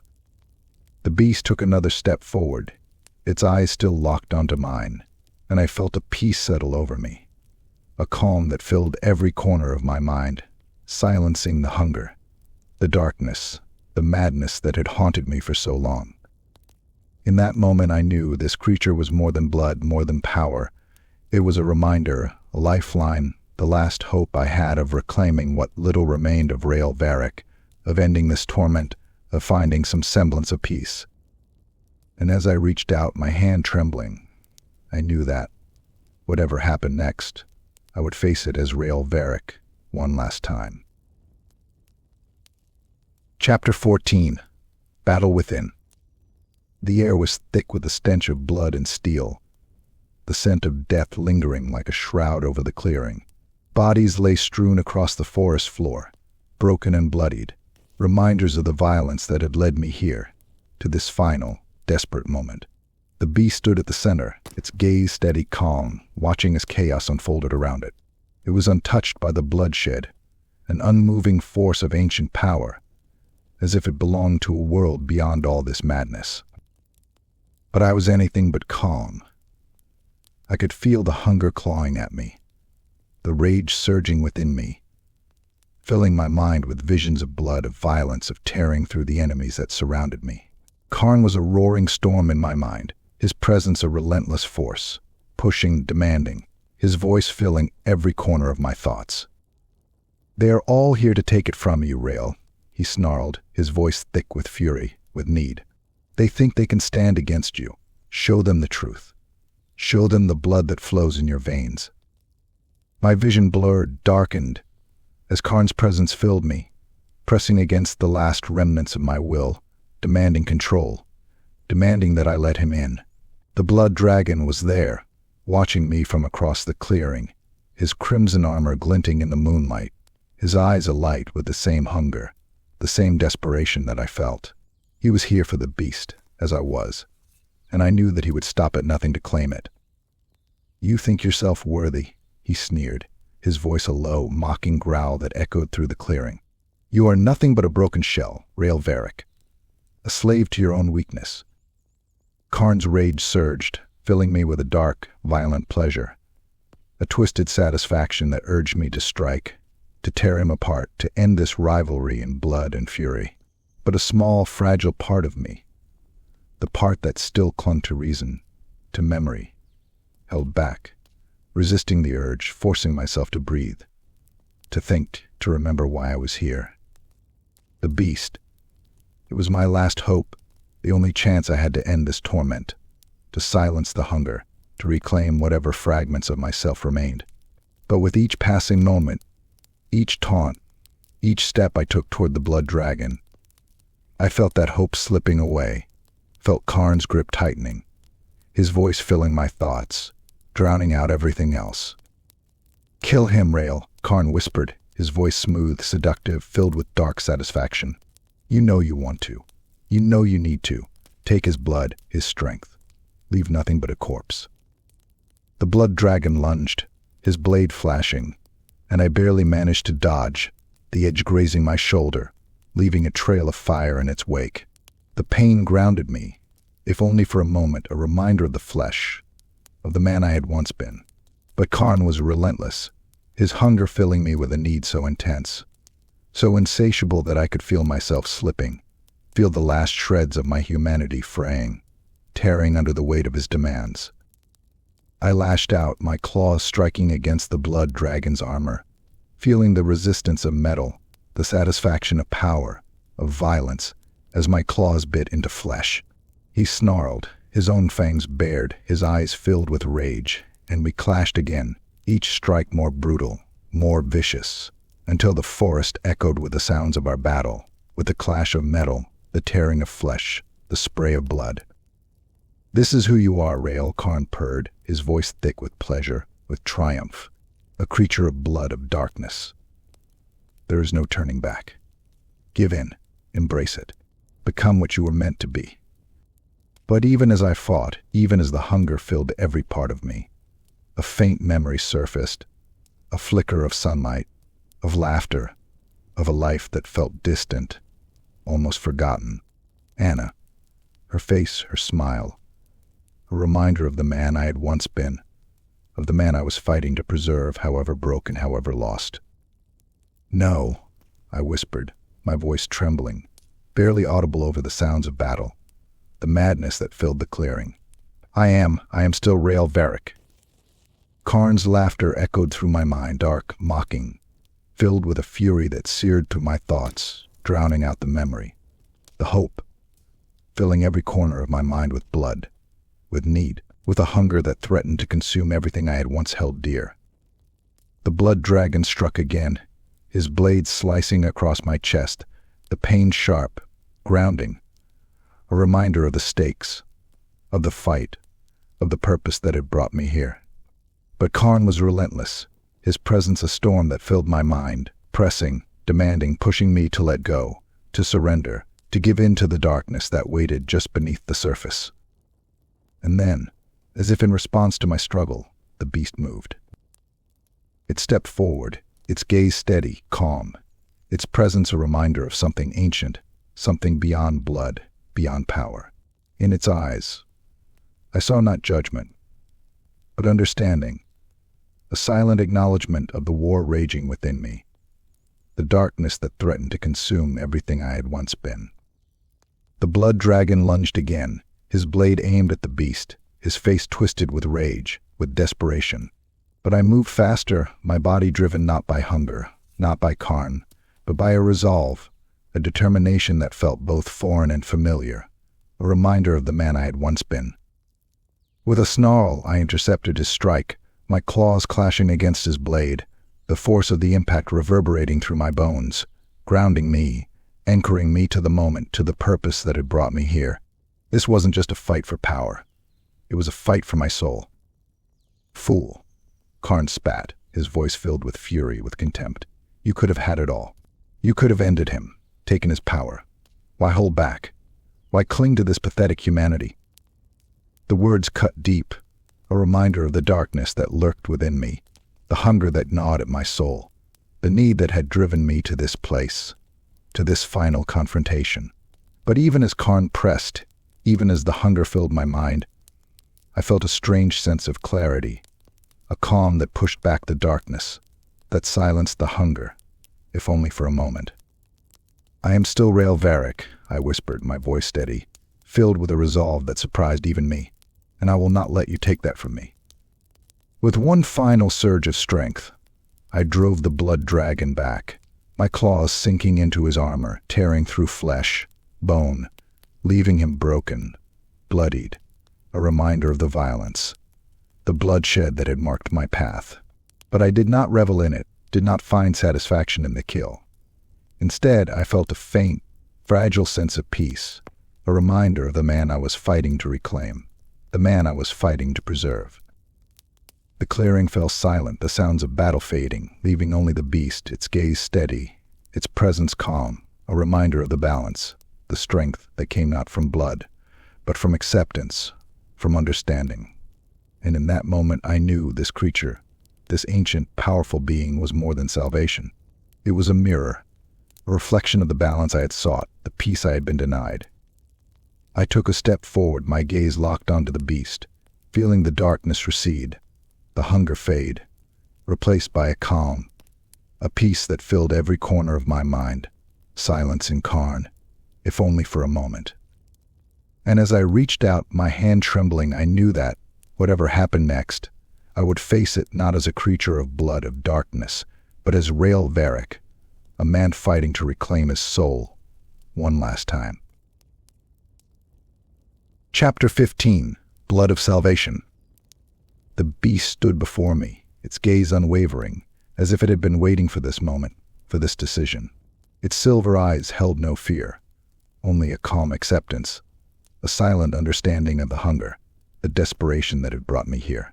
Even as I stood, bloodied, trembling, I felt a strange peace emanating from it, a presence so unlike anything I had ever known. This was not a creature of mindless power or violence. It was something more, something ancient and knowing, an entity that had accepted its nature rather than succumbed to it. Karn's whispers were a steady hum in my mind, his presence filling every thought, every breath, a dark force that urged me to take the beast's blood, to revel in its power, to consume it without restraint. Do it, Rael, he hissed, his voice filled with greed, with hunger. Take its blood. Don't hold back. This is what you were meant for. Embrace it. Embrace me. But as I looked into the beast's eyes, felt the calm that radiated from it, I found myself resisting, clinging to the last remnants of my humanity, to the memories that had brought me here, the fleeting moments of sunlight, of laughter, of love that reminded me of who I had once been. I didn't want to lose that. I couldn't. I stepped forward, feeling my hands shake, the urge to strike, to tear, to take without restraint flooding my veins. Karn's presence pulsed within me, pressing against my thoughts, filling me with images of blood, of violence, of the satisfaction that would come from surrendering to the hunger, from giving in fully, letting go of the last shreds of Rael Varic. But I didn't. With a final, desperate surge of willpower, I pushed Karn back, sealing him away, if only for a moment. His fury was palpable, a burning rage that filled my mind, his voice a snarl, a scream that reverberated through my thoughts, filled with hatred, with contempt. "You are weak," he spat, his voice sharp, venomous. "This is your chance, Rael. Your only chance at power, at freedom. Take it. Take it all."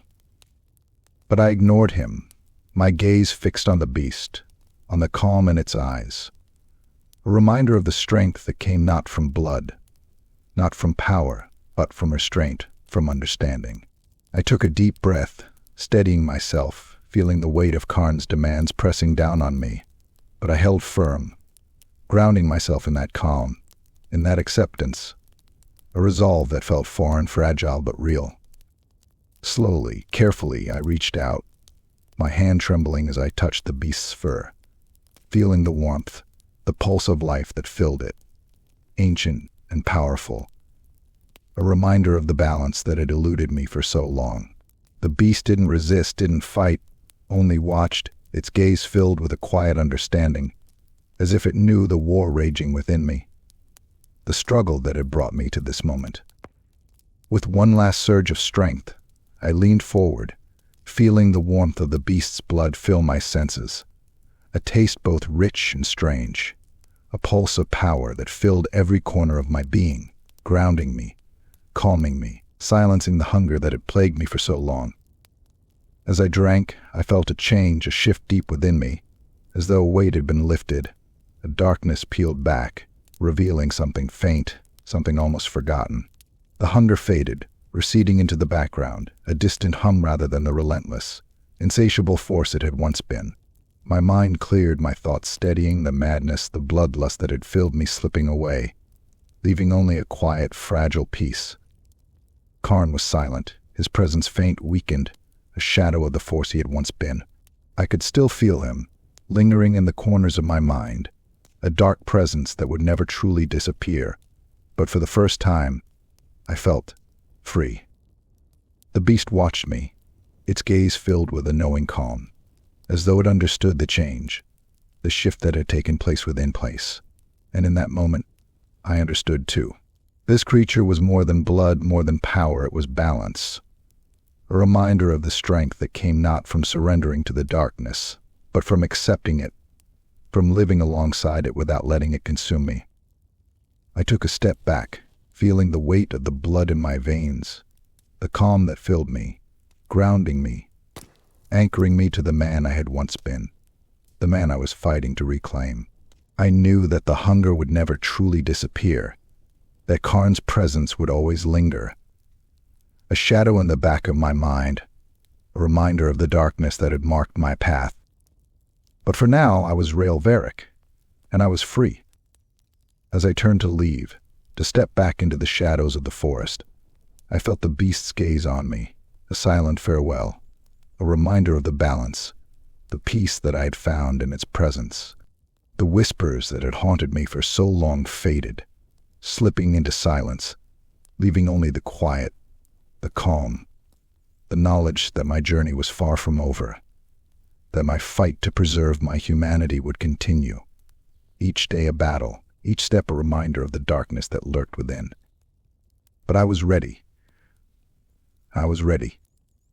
With each step, I felt the weight of the past lifting, the shadows receding, leaving only the man I had once been, the man I had fought to reclaim.